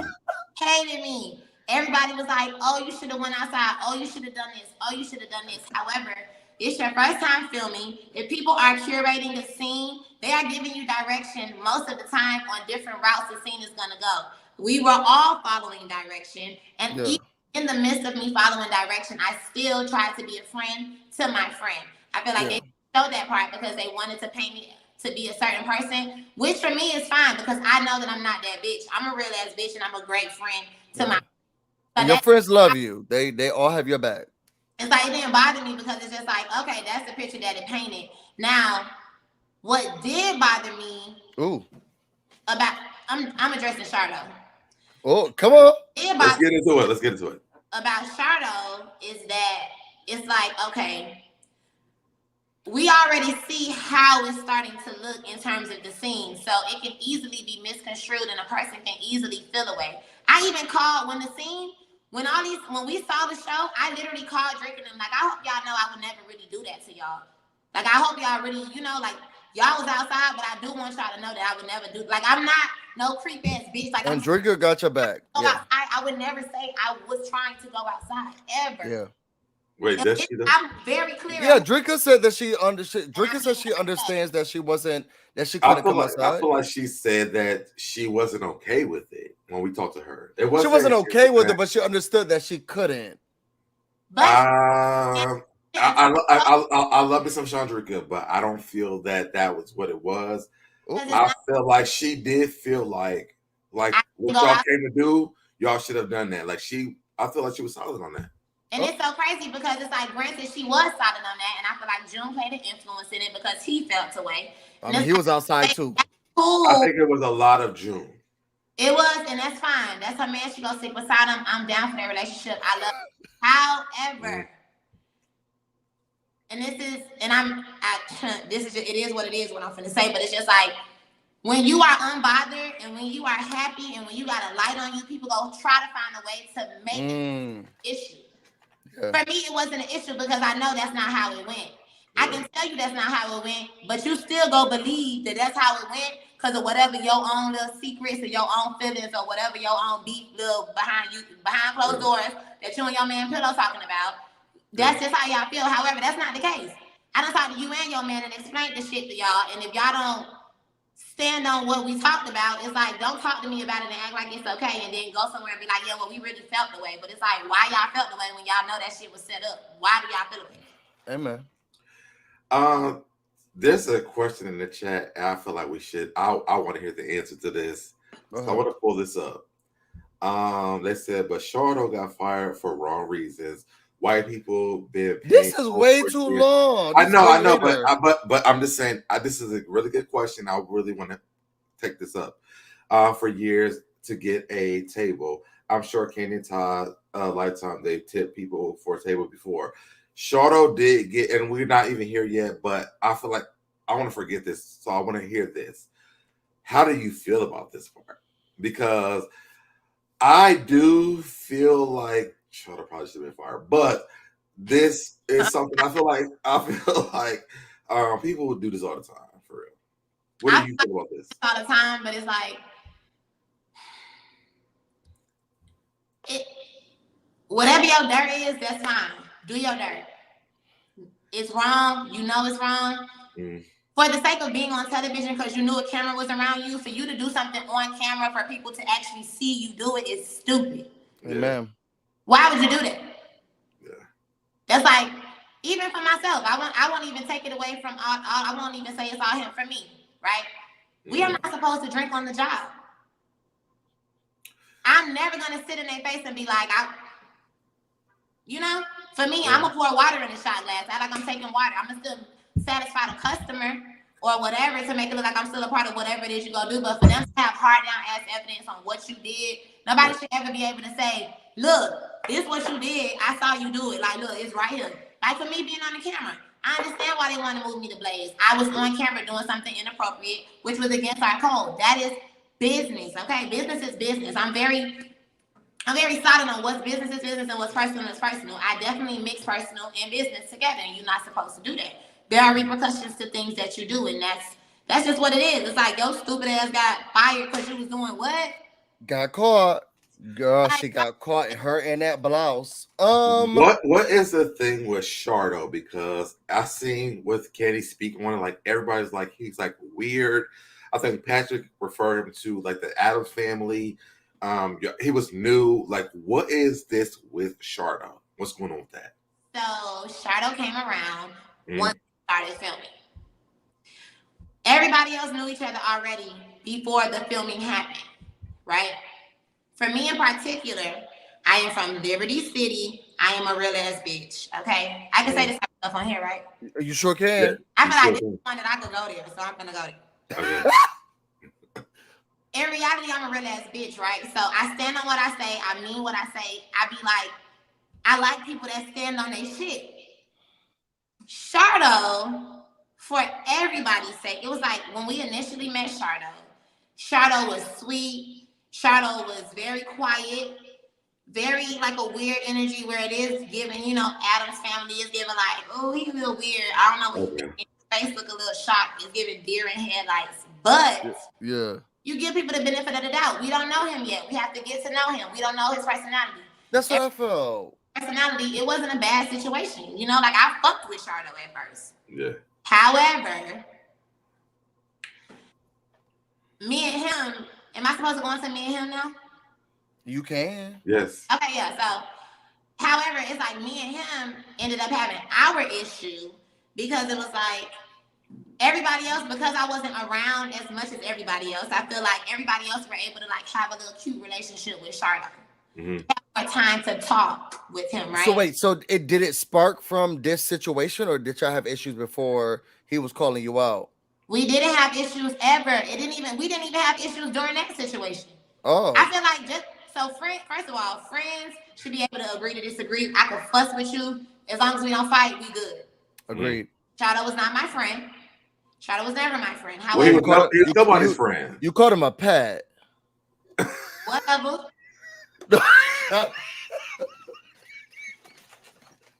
You did call him a pet. Cuz was giving very much. He was doing. Now, so let's ask this: were you aware that he was living there? Huh? Oh, we don't have to. No, they did say it. They said Brian said it. The were boy you aware did he was live living there in the house at that time? Kinda. Okay. He was living there. We do that. It was confirmed. It was confirmed. We know that. It was given. Shardo was the new guy. Okay. Yeah. And as the new guy, as anyone, you get to know the people you're around. For me, right? I have a very strong personality. I know I'm very opinionated. I know everybody cannot take my mouth and the way I deliver things, right? However, I'm conscious of that. And when I enter into the room, you have to read the fucking room. Right. You know, like you need to know when the time to speak, when you shouldn't say certain things. There's a time and a place for everything. I feel like Shardo's way to get in terms of the times that we was around each other, for the most part, was always given very like boisterous and loud and exaggerated, and it was just like he needed to make space for himself. And this is my question. I'll give the same opportunity for a person to make space to a bitch that's coming in real, or something talking about something of substance or something positive, or bringing light or bringing knowledge or educating me on something, or just bringing good vibes. I feel you. Now, how were you introduced to Shardo? Because Chandrika told us a different story. I want to know how you was introduced to Shardo. Okay. I want the tea. Don't nobody say nothing. How did you get to know him? Yes. Mine was at work. It was hi, this is Shardo. It was like, hey Shardo, how you doing? Nice to meet you. I'm Nora. I'm the bartender. He was the host. Oh, so it wasn't that he was fucking. So you didn't go to the Christmas party? No, I was at a show. Okay. Oh, okay. Because he was doing the do it, Brian. I found that out when we went to our little thing where I had on the chocolate outfit when we was at Siva's, and him and Brian was like, I like Siva's. Huh? I like Siva's. Yeah, I do too. But they were like playing, and I was like, damn, there was tugging and pulling too. There was tugging and pulling, girl. But Chandrika said that she didn't know who he was, but then she also realized that Brian brought him as a date to the Christmas party. It was very evident that him and Brian had something going on when I saw them when we went, like outside of work, when we went to our first little function, and Drika was when we was talking about Family Dollar. Okay. So wait. When you say that there's something going on, what does that mean? It was a spark in the air. It with was like Brian and him. You can tell when people are flirting. Y'all, my phone dying. Hold on, shit. That's all right. Okay. Oh, look, I have to, because I have an early morning. So y'all gonna continue this without me. I want y'all to get into Brandon. I got early. Y'all got. I got early morning too. I got kids to do it. I got what? Because what I'm excited to get into. Well, let's just do a few more questions and then we can all go. Yeah, I wanted to get into her and Brandon because he loves her so much. She's the light of his life. And he was so excited to talk about her. So I was ready to get into it. I want to see what she gonna look like when we bring up Brandon because I want to ask you the question I asked him. What is y'all's love story? What is our what? Y'all's love story. All right, give me a second, y'all. Well, y'all answer the story though. Brandon gave it to. Go ahead. Brandon gave it to us, but I want to hear what you say. So for me, it's so funny because when Brandon first started working there, I told the manager at the time, I was like, y'all really set me up. Because we hadn't had like good looking men working at the restaurant. And I've been there for a very long time. I meet men all the time. However, Brandon was fine as fuck. He came in there like this big ass chocolate pharaoh. And I was like, I was like, oh shit, okay. Keep your shit together. You know, for a long time, I tried to keep it professional. I really wasn't for the whole mixed business and pleasure thing, talking to talking to people that you work with. I be having niggas come to the bar to see me. So it's like, I can't have no man at my job. Like, it's gonna blow up the spot. But Brandon was just that exception. And he...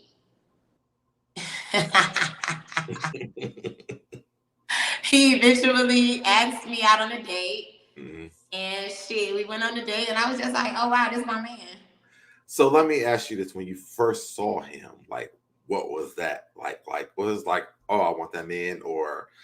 I know, it was like, he's gonna be my man. Oh, when you first saw him? Okay. It was just like, how? Okay, so let me say this to you. How was he not gonna be my man? So, we had a conversation earlier today. And what was it? I'm not saying this on this live, but I said the same thing.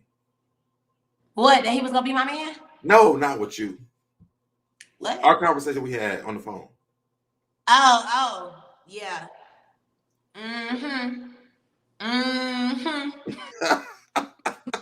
That was like my initial reaction. Yeah, because like some people you just know, like Brandon's chemistry with me, that shit like undeniable. Like even if I don't want to feel it, I feel it. It's like I cannot be like pay him no attention, but it's like my energy be like, yeah. Like I think that's a Virgo thing because I'm like, I think that we point like, yeah, yep, that's what I want. I'm gonna get that. I can see that. I can see that. He felt the same way about me. He ended up telling me one day, like, I came here as a customer, and you were my server years ago. I was like, what? And he was that's very interesting what you just said. Yeah, that's literally that was my mind. He couldn't. Our conversation at the time. He couldn't, pursue me or anything like that for whatever reason. And well, not because he was the manager. Well, no. When I was a server. Okay. He met me before I knew who he was. Oh, I thought he said that he worked there because he wanted to talk to you. That man worked there because he wanted to work there, but me. But he said on the show, he said he was there because he wanted to talk to you. I mean, I would love for that to be the reason. I think that's very attractive. Come on, boy, work here. That's very attractive. But we had to take it. No, I wasn't just interested in him. It's like, even though I knew he was gonna be my man, at some point I just felt like maybe not. I don't know if I wanted to mix that. People at work, like I move around enough where people can't really get in my business. People don't really know what's going on. I was not the talk of the town. Okay. The moment people found out about me and him, and we had a thing going on for a long time before people found out. Okay. Found out because of the show, for real. I mean, his looks and stuff couldn't deny it, but like we'll flirt a little bit in terms of like looking, but it was never like hard down evidence of like, oh, they have something going on. We definitely conducted ourselves in a professional manner. However, shit. How was that like for you when y'all were at the housewarming or the apartment warming, whatever they're calling it, when he was doing all that? And I told Brandon, I said, I would do the same thing. I'm like, if I'm feeling you, I'm kissing on you, I'm loving you, I don't care who's there. I'm doing that. But how did that feel for you? It was awkward. It was awkward only because everybody was staring and everybody was looking. Everybody was in our business. And it's like, oh, shit, here we go. We giving them everything to talk about, Whereas they had nothing on Dom. Now all of a sudden, bitch, they got a whole bunch of shit on Dom. Like, oh, yeah, bitch, you was in here kissing and he was touching on your ass and da-da-da-da-da. And it's just like, oh, Lord. But at the same time, I was with it. It's like, we both pregame. We both was lit. He looked good, I look good. That was my man. It was like, shit, we outside. When we outside, we have us a good time. We're not worried about who's paying attention to us. We're into each other. And we didn't think that the house standing party was going to be the way it was, you know? Like, we didn't think that all of the attention, we didn't think it was going to be no music, no chairs, where we always just going to be standing right there. Well, there was no music, there was no chair. Oh, well, Brian did sing, but there was no chairs. No, we stood up. Like, we stood up the whole time, and then I finally found a place. I think we finally found a place to, like, sit down after some people had to leave. Mm-hmm. And it was like, okay, now we got a place to sit. And then he wanted to kiss me, and it was just like, oh my God. I told him, I was like, I would have the same thing. It was so funny. For me, it's like, if I'm in love with somebody, you can't stop me from having my my PDA. Right. It just won't work for me, because if I'm in love with you, like, I'm gonna give all that. Right. And I mean, that's how we are. It's just like, it was the wrong, you know, there's a place and a time, and it wasn't the place or the time, and we wasn't on that type of time. Like, we outside, we together, we having a good time, we enjoying presence, and we was really at, like, the business party where we shouldn't have been doing none of that shit. Right. Y'all was disrespecting the elderly. Yes, you can. Y'all was disrespecting the elderly. The elderly. I'm telling you, like, honestly, to me, I feel like if I'm in love with somebody, or if I'm feeling somebody like that, like, even the grandparents couldn't feel some way. I don't care. You can't stop me from. You cannot stop me from that. Them grandparents was having kids at 15. They know what's happening. Oh no! I grew up Caribbean, but also. They doing it over there too. Brandon did say that Mama Joyce even yelled at him. Like, he still got reprimanded. He was like, she said, you can't go over here and talk to kiss these people like that. She was even disrespected by the way that y'all was kissing in front of her. I would never do that in front of my grandparents. She was, and I don't think it was never any disrespect intended. We would never want to disrespect them or make them feel away or feel uncomfortable. You know, it wasn't coming from that. It was just more so he was drunk. That nigga ain't care. But I'm gonna tell you why I would, because my great grandmother, when I was married to my ex-husband, she loved all of that. Like, she was just there for everything. So for me, like, just growing up with that, like, you can't stop me from being affectionate to my partner, period. I don't care what it is. I'm doing all of it. You know, I don't give a damn. My great grandmother liked it. You can't stop me from doing it.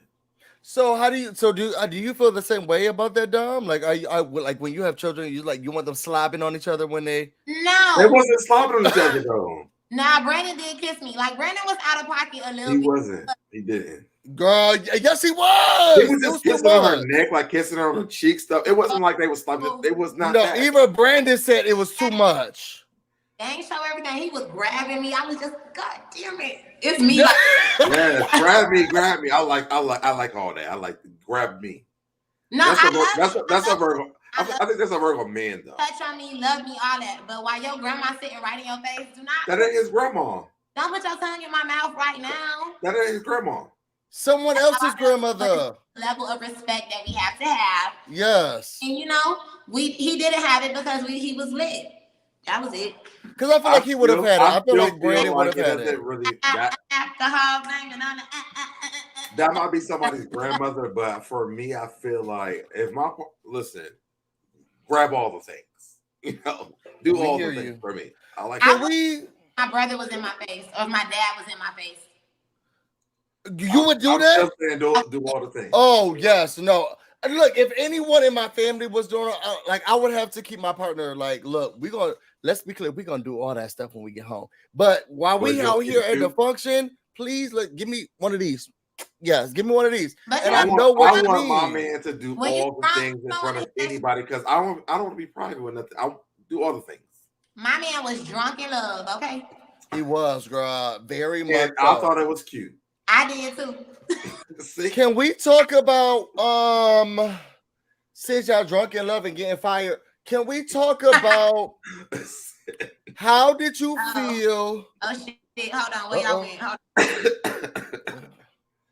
on. So let's talk about the scenes where throughout a lot of these scenes, Brandon, he got reprimanded. He said, "Look, wait, busy. Hold on, because people keep asking about. I don't think I remember this, but they're asking about the bite.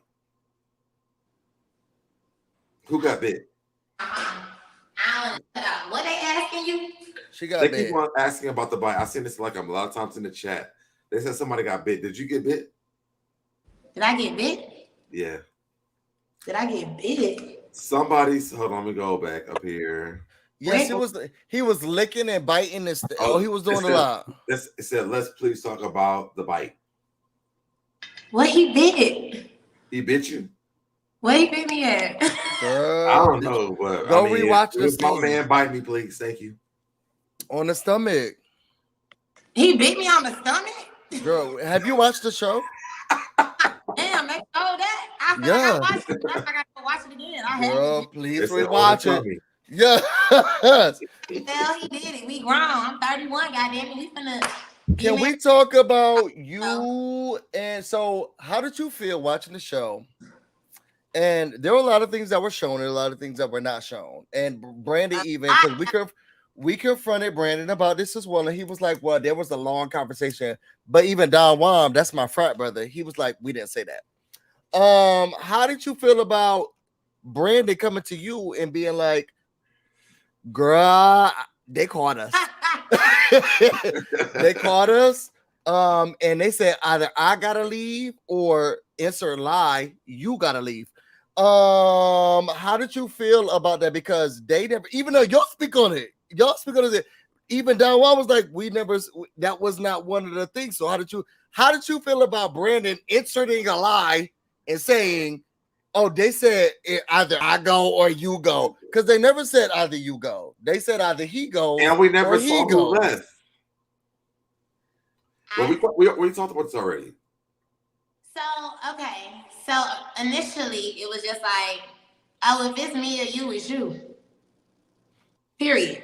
Like clearly, but when you saw that they no one ever said that it was him, did you feel some type of way? Because in no episode you could rewatch every single one. No episode did they ever say Dom had to go nowhere. No, they said they actually couldn't force me to go anywhere, and he was like, "Well, she could go," but initially I was just like, "Actually, he got me fucked up."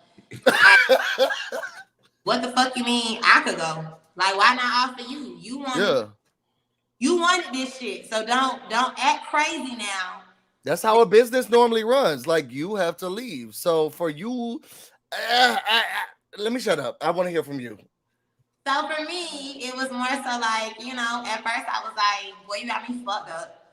Like, I don't know why it would ever even be an option for you to throw me under the bus like that. However, because I'm still a business graduate, it was like, realistically, a bartender, I can go anywhere. True. I really can go anywhere. I mean, it's him being a manager, he can go anywhere too, though, right? Huh? Not really. You got trajectory in the business. He can go. There's many restaurants he can manage, so he can go anywhere. He can manage. Granted, at the time, Brandon was the primary reason of why Old Lady Gang was as successful as it was in terms of managing. Everybody left. They left him alone for years at this point. But how many people have managed that restaurant? Because Patrick was a manager too. Barely. So everybody been managing that restaurant. Let's be honest. Brandon was not the same. Brandon's job ain't that damn important because everybody been managing that place. And now that's no disrespect, but everybody been managing that restaurant. So was not to me, I think the bartender, for me, like if I'm going to a restaurant, the bartender's my best friend. Like, you make my drinks very well. The manager can go. So the manager is definitely able to go because first we probably even like him that much. The bartender is more important than that damn manager. So to me, I would definitely keep the bartender before the manager. Well, friend, just because listen, right? So y'all, I'm so grown, right? In terms of like, I know the vision for my life is so great. I am not constricted to a bar. Right. If I was to get a dance opportunity that was going to take me away for the whole year, I'm going to take it. Yeah. If Brandon was to not work there for a whole year, I don't know what his, we don't have, I can take different risks that he cannot take. Sure. He had goals for where he wanted to go and how high he wanted to get with the rest, with the restaurant group and with the company. Whereas for me, Beyonce called me, baby. I'm out. I'm glad you brought up Beyonce. So this is the no, you can't stand a Beyonce on the channel. When you go dance for Beyonce, can I go with you? Listen, I will learn all the steps. I want to go. I want to go.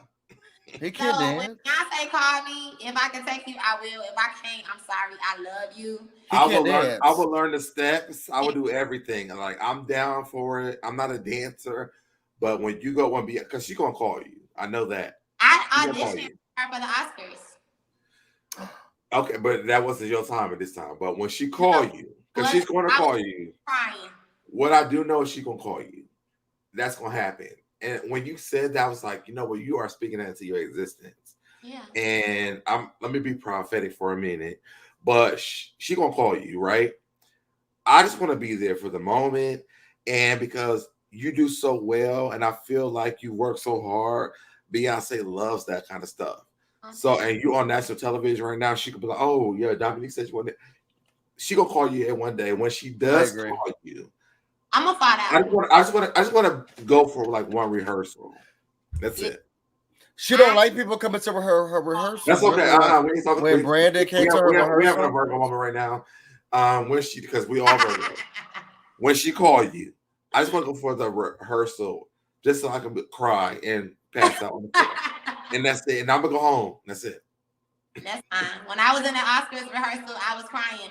You can't talk about things with her. There's an NDA you have to sign. You don't get to talk about anything. And when I remember being in the rehearsal for the Oscars audition or session, and I kept looking at the girls next to me, and I was talking to I knew most of them, you know. And I was in the room like, "Hey, you hear what song they playing?"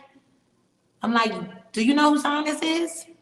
Do y'all know what the fuck going on? Cause y'all ain't finna cry. I'm over here teary-eyed like, hey, do you know what's happening right now?" And what about Janet Jackson? Like, do you want to do that? Because she's going up to right now. You said who? Janet Jackson. I would love to go on tour with Janet, but that is not like my ultimate. Like Beyonce is my ultimate, to be honest. I feel you on that. Yeah. Like Beyonce is my ultimate. I have to meet Beyonce in real life before I die. Same. Like seriously, as Destiny's Child Beyonce and Beyonce as Beyonce the artist, like I just have to. When I was going through my divorce, like Lemonade was my entire thing. I literally thought that we're gonna get back together. Oh, wow. So I was like, I went through the whole thing, and literally, but me and my ex are like best friends now. So I feel like, maybe I just missed the mark when it came down to that. But I would love to see you on a Beyonce tour because I just love her so much. Like it's a Virgo dream for me. I would love to be on the Beyonce tour. I will be on the Beyonce tour, okay? Y'all start inboxing Beyonce because Dominique needs to go dance with Beyonce, please.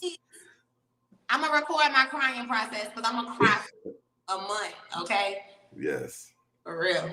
I feel like that is like the ultimate dream, period. Beyonce is such a strategic person. She's just Beyonce, you know what I'm saying? And the queen bee. Like it's like the top of everybody's life to even like let me just touch your arm for a minute. Like this, let me see you for a minute. Literally. I remember being in a City Girls rehearsal and we heard like the band next door playing Beyonce songs. So we all like had a moment where they were like, Sean Bankhead was the choreographer and he did some of the he did like the choreography for Single Ladies. Oh, okay. Went in the rehearsal and I was just like thanking God, like under my breath. I'm like, thank you God for just letting me be in the room. Like, thank you God for just letting me, be around somebody who did the Single Ladies. Like I'm getting closer. So thank you for just allowing me to just even be in the right environment because I always wasn't here. Like I had to really do a lot to get here. So thank you for just allowing me to be here. And then they had a moment where they were like, oh yeah, that's Beyonce next door. And I was like, oh my God. I had like a moment. I'm like, what the fuck? Like, this is definitely a Beyonce stan channel. You cannot disrespect her on this channel. I also, what about Chloe Bailey? Like, would you dance with her? I would dance with Chloe. I like Chloe. Okay. I hate that everybody compares her to Beyonce. Yeah. I can't wait for her to actually get the credit for having her own look and being who she is versus being like the next Beyonce. Yeah. However, it's like Beyonce is T. So, girl, if that's what you are, shit, that's everything, okay? Because we love. But watching her, let's talk about this. So watching her, because y'all can log off if y'all want to, because I'm a Chloe Bailey fan too. But watching her, she does give Beyonce, right? I don't feel like she wants to be Beyonce, but what she's giving is like Beyonce, the freedom Beyonce should have had growing up. So, like, but the thing is this, I love how her music is this. Her messages are very female power. Because think about treat me. Do you know what the words of that is? Treat me like you treat me. Yes. She but said, I treat me. But okay. treat me how I treat me. Yeah. Even with it, when it came to have mercy, it's like, yes, I'm a beautiful woman, but you gotta give me like I do. Yes. And like all her messages have been amazing. People are like, well, I don't like that she's doing this, she's doing this. I'm like, but did y'all hear what she said though? Right? I'm a bad bitch, but you got to work for my shit. Yes. And when I say treat me like I treat me, you got to treat me how I treat myself. I feel like as a woman, because I was raised by women, my mother has 6 sisters, and my father has 4 of them. As a woman, what she's doing to me, I'm like, female empowerment for me, it's like, girl, you're doing everything. Like, these girls go to school, like, treat me how I treat me. You know what I'm saying? And I love that about her. Like, it's like she is teaching these girls, like, I might be a badass bitch, but you got to treat me how I treat myself. Yeah, nobody. Or have mercy is like, girl, or boys, whatever it is. It's like, yes, I might have a badass body, but have mercy. But if you want this, you gotta work for this. Yeah, I love it. Yeah, I love it. She's my little sister. Yeah, how do you feel about this? I'm always in music stuff. I love it, but when it comes down to Chloe Bailey, I'm like, I don't think she's the next Beyonce. I feel like what she's teaching people is, as a Black woman, you got to treat me right and you got to work for my shit, period. It gives, I am a bad ass bitch, and no matter what, you still gonna come correct. No matter how I look, no matter how over sexualized I am, the message still is the message, and that is, you're gonna treat me properly, or it's no go for you. Right. But they are definitely over sexualizing her. I feel like she's actually doing that because I feel like she has a beautiful aesthetic. She's a beautiful woman. She has the curves. She has everything. As a Black woman, a lot of Black women have that, but they feel they're accessible to Black men. But what she's saying is like, I got all that, but if you want this, you got to work for it. And I love it.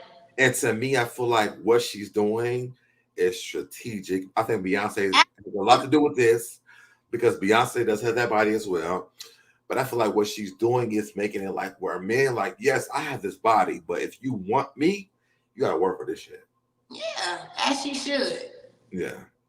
And I think that, as a Black woman who has that type of body, like, men are like, I own this. And she's like, you don't own none of this. Oh, right. Work for it. Like, actually, this is my body. You're going to work for it. Not you owning shit. Yeah. Chloe, she's cute. Yes, I just love her message. Like, as a artist, she's doing everything she should do. She's super talented. She's beautiful. She's courageous as shit. Like, she's everything. She's great. And I feel like, with her, like, her videos, like, she can be over sexualized, but it's like you still have work for it though. Yeah. And that's cool, because why can't she be confident in how sexy she is? She looks great. You should be able to go crazy in that. Because for me, when I'm in dance class and I put on a one piece and a thong, a thong something or something, it's like, I don't want to hear people telling me, oh, I'm overdoing this. I know, bitch, I look good and I'm going to enjoy it. That don't mean they can have you because you did that, right? Not at all. So I think she's normalizing, like, I can be a sexy ass woman if I want to, but when it comes down to it, you got to work for this. Yeah, and I feel like it helps women. I'm a big advocate for supporting Black women. I feel like what she's doing is like, I don't care how sexy I am, you got to work for this. Yeah. You can't violate me. You can't disrespect me. You got to work for what I have. And I feel like, as black men, like we're always trying to figure out, I'm a gay, but they don't know how to really support or respect them. You know what I'm saying? So I feel like she's teaching them, like, listen, I could be a bad bitch all day, but when it comes down to it, you got to work for this shit. Absolutely. I got to use the bathroom. Oh, I did already too, so you can go ahead. Well, we can end this too, because I'm already we gonna be in for 2 hours now. What? Hold on. Okay. Y'all, while she goes to the bathroom, I hope you guys are liking this. Y'all are also able to support the channel like this live. Busy had to go. Support this channel. Y'all can give us cash apps, super chats, whatever, because that's how it works. But definitely support the channel. We're giving y'all exclusive stuff. So it's whatever it is. I've been answering everybody's questions or putting them up at least. So, I haven't seen no super chats at all since we've been here. But y'all know y'all can do them. It'll be amazing if y'all do. Because I'll be bossing like I do. I'll be flossing like I do.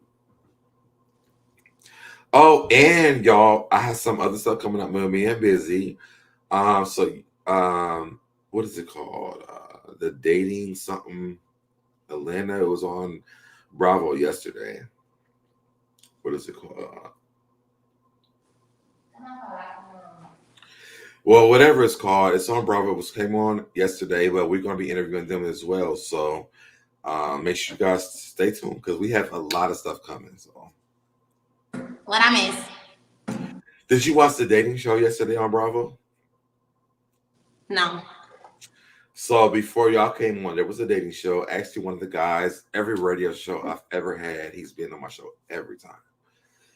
It's called The Date in Some Atlanta. I can't remember what the whole full name is, but he's on there. He's like the gay dating coach. Okay. And he's amazing. He's an amazing guy. He's fixed my dating life. I ain't got no man from him, but he's fixed my dating life all the time. So they have that show going right now. So make sure you guys check that out on Bravo. I'm gonna go look at it too. It came on right before you guys came on yesterday. It's a Sunday night show. A lot of my friends that have been on like dating assistant things, they all very well with whoever they met. So what dating advice would you give people? You're in a relationship. What would your dating advice be? Because we did ask Torn and Brian, like if they was on apps, like what would the dating profile look like? But if you're getting advice for dating, like what would it look like? I think I would tell people it's like I'm not perfect. I have my flaws. I'm learning every day. But I think I would tell people to just be willing to compromise, be ready to really learn your partner and like the things that they love, the things that they like, learn their way of love, like learn their love language and love them that way. Or find the balance between the two, because it doesn't always work when you think this is the way, but this person has a whole different understanding of the way they want to be loved or whatever. Just be open to change, because sometimes that means change for whichever party it may be coming from. What's your love language? Shit, all of them. What's the top one? I don't know everything. I'm very. Have you ever taken the test? I did. I remember my fucking results. But mine is quality time. Yours is who? Quality time. I'm not a quality timer. That's not like Really? my priority. Tell me the 5. What are the 5? It's quality time, acts of services, acts of service is my number 1. Gifts. It's 3. What are the other 2? It's quality time, gifts. Is it affection or some shit? Physical touch. Physical touch. And there's last one. I can't remember what that one is. Acts of service is my number 1. Oh, so you want people like your love language is people doing stuff for you. Mine is definitely quality time. Like spend time with me. Like, listen, you got my whole life. No, not me. Because I don't have that much time. I be busy as fuck. I have all the time in the world. But I feel like when you do get that time, like it's like everything. It's definitely everything. However, you have some people that'll give you quality time and they're detached from you while they're spending that quality time with you.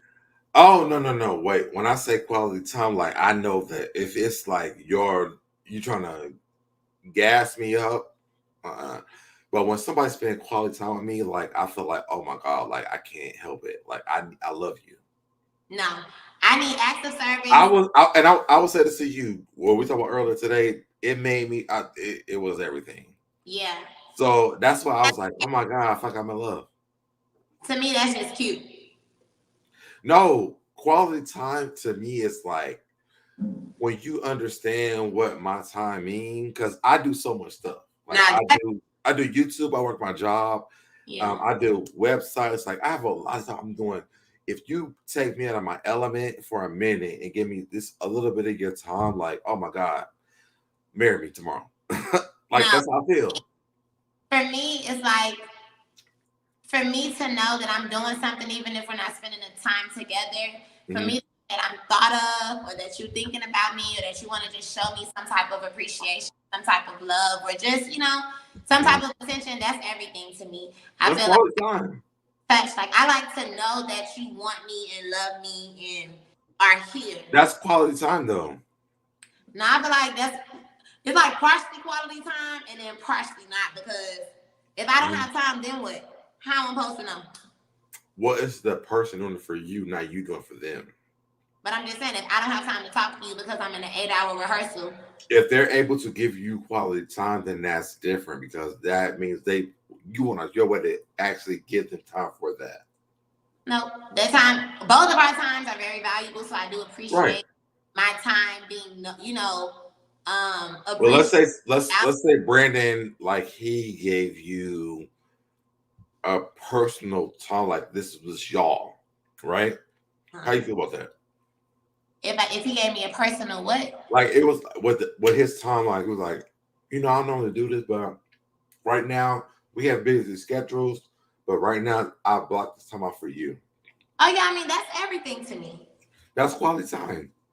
Yeah, and that's one of my, love languages, but that's not my main love language. Okay. Just because my I'm gonna send you the link to the test so you can see. I think yours is quality time, but I'm gonna send you the link. I just acts of service. Okay, I can see that. I don't remember because I don't remember, but it's like I partially remember, but quality time. I want you to take the test. Okay, and I'm essentially acts of service to me. It's like, I don't want anybody working for me, and I'll be very biased about this because my ex-husband, his was words of affirmation. I'm like, when you piss me off, I'm not giving you none of that. So, you're not gonna get those words of affirmation from me. Like, fuck you. But I learned that that means different things or whatever. So I feel like I'm just all of them, to be honest with you. Like, I really appreciated my time being valued. Yeah. Like, at the same time, I still need acts of service, because if I don't have time to give to you in this particular day, or if I have an 8-hour rehearsal every day for a week straight, I still need to know that I'm thought of. I would love to receive flowers just because. I love just because things, because I'm that person to my person. I like to do stuff just because I thought of you, or just because I want to make your day bright, or just because I want you to feel appreciated. Whether that's me spending my time with you, or doing something, or doing a love, a nice gesture to make you just feel that. Like, for me, it's not all about time, because my time is so everywhere. Like, I really on the move, for real. Like, this is my first time in a very long time even just having one job. Like, for a long time, the 3-job kind of girl, where I worked in the daytime, worked at night, worked later at night, or did so many things that I didn't have the time to allocate to my partner, which is why a lot of my relationships didn't work out too. So do you feel like Brandon hits your love language? Some of them. He's working on the others. Okay. Yeah. I feel like him being a Virgo, like, he has his way of love. And for me, it was like, your way of love is not necessarily my way. Do you know his love language?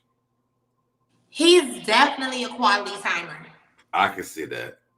For sure. I think men Virgos are quality time means everything. Y'all different from us. I know women and men are different. Y'all For a man, like quality time as a Virgo, like I want all your time. I do. I want to watch. I have a podcast. I'm like, let's watch Girlfriends and such feet together. Like I love Girlfriends, but I want to do all that together with my partner. Period. So let's do all that. I don't want to watch TV. Take me to dinner. Buy me something. I'm gonna take you to dinner. But at the end of the night, when we come home, like it's Girlfriends, we touch our feet, we're watching TV together. Like to me, it's my ideal date. That's cute, but that ain't my ideal date. Nah, that's what's supposed to happen when you my man. I'm coming home to you.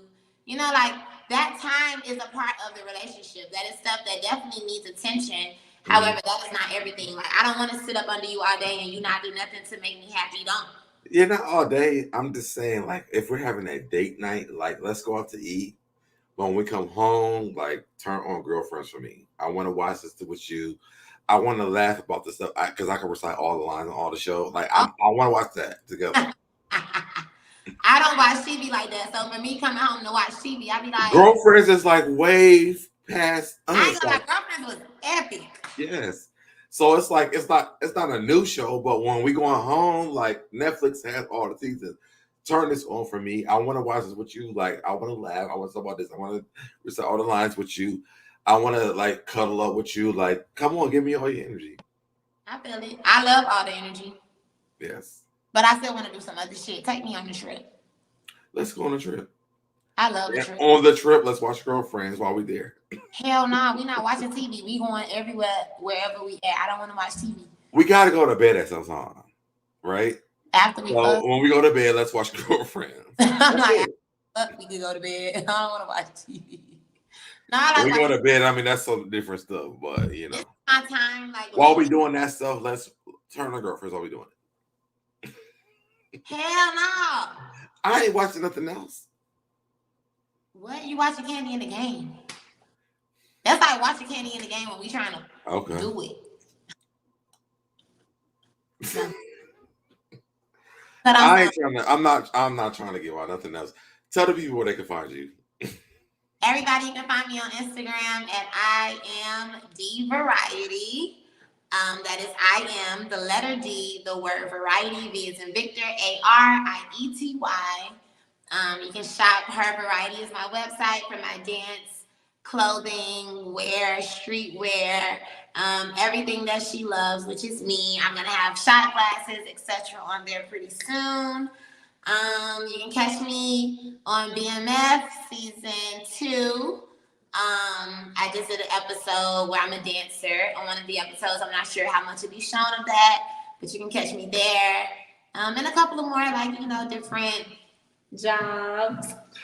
Soon coming, Beyonce, whenever God gives me the green light. And yeah, Kandi and the Gang season 2, God willing, and I'm just really excited. And you can catch me wherever the vibes at, okay? We are speaking season 2 in existence. Absolutely. You think we're not questioning it. It's gonna happen, and when it happens, we're gonna all celebrate together. Beyonce, call Dominique, please. Thank you, B. I'm gonna start inboxing you tomorrow because this is a Virgo. We need this. So when she come, I'll come with her, and that's it. So. It's gonna be a SoDebNair situation. Period. And I'm so with it. I thank you so much for hanging out with us today. Thank you. You've been amazing. You know, meeting you and being on this interview has been amazing. You gave us so much insight. I think the people in the chat can definitely vouch for that. I don't know what else to even say, so let's go ahead and end this live. But thank you guys for tuning in, and we will see you guys for the next interview we got going on. Tell the people bye. Bye. Thank you, everybody.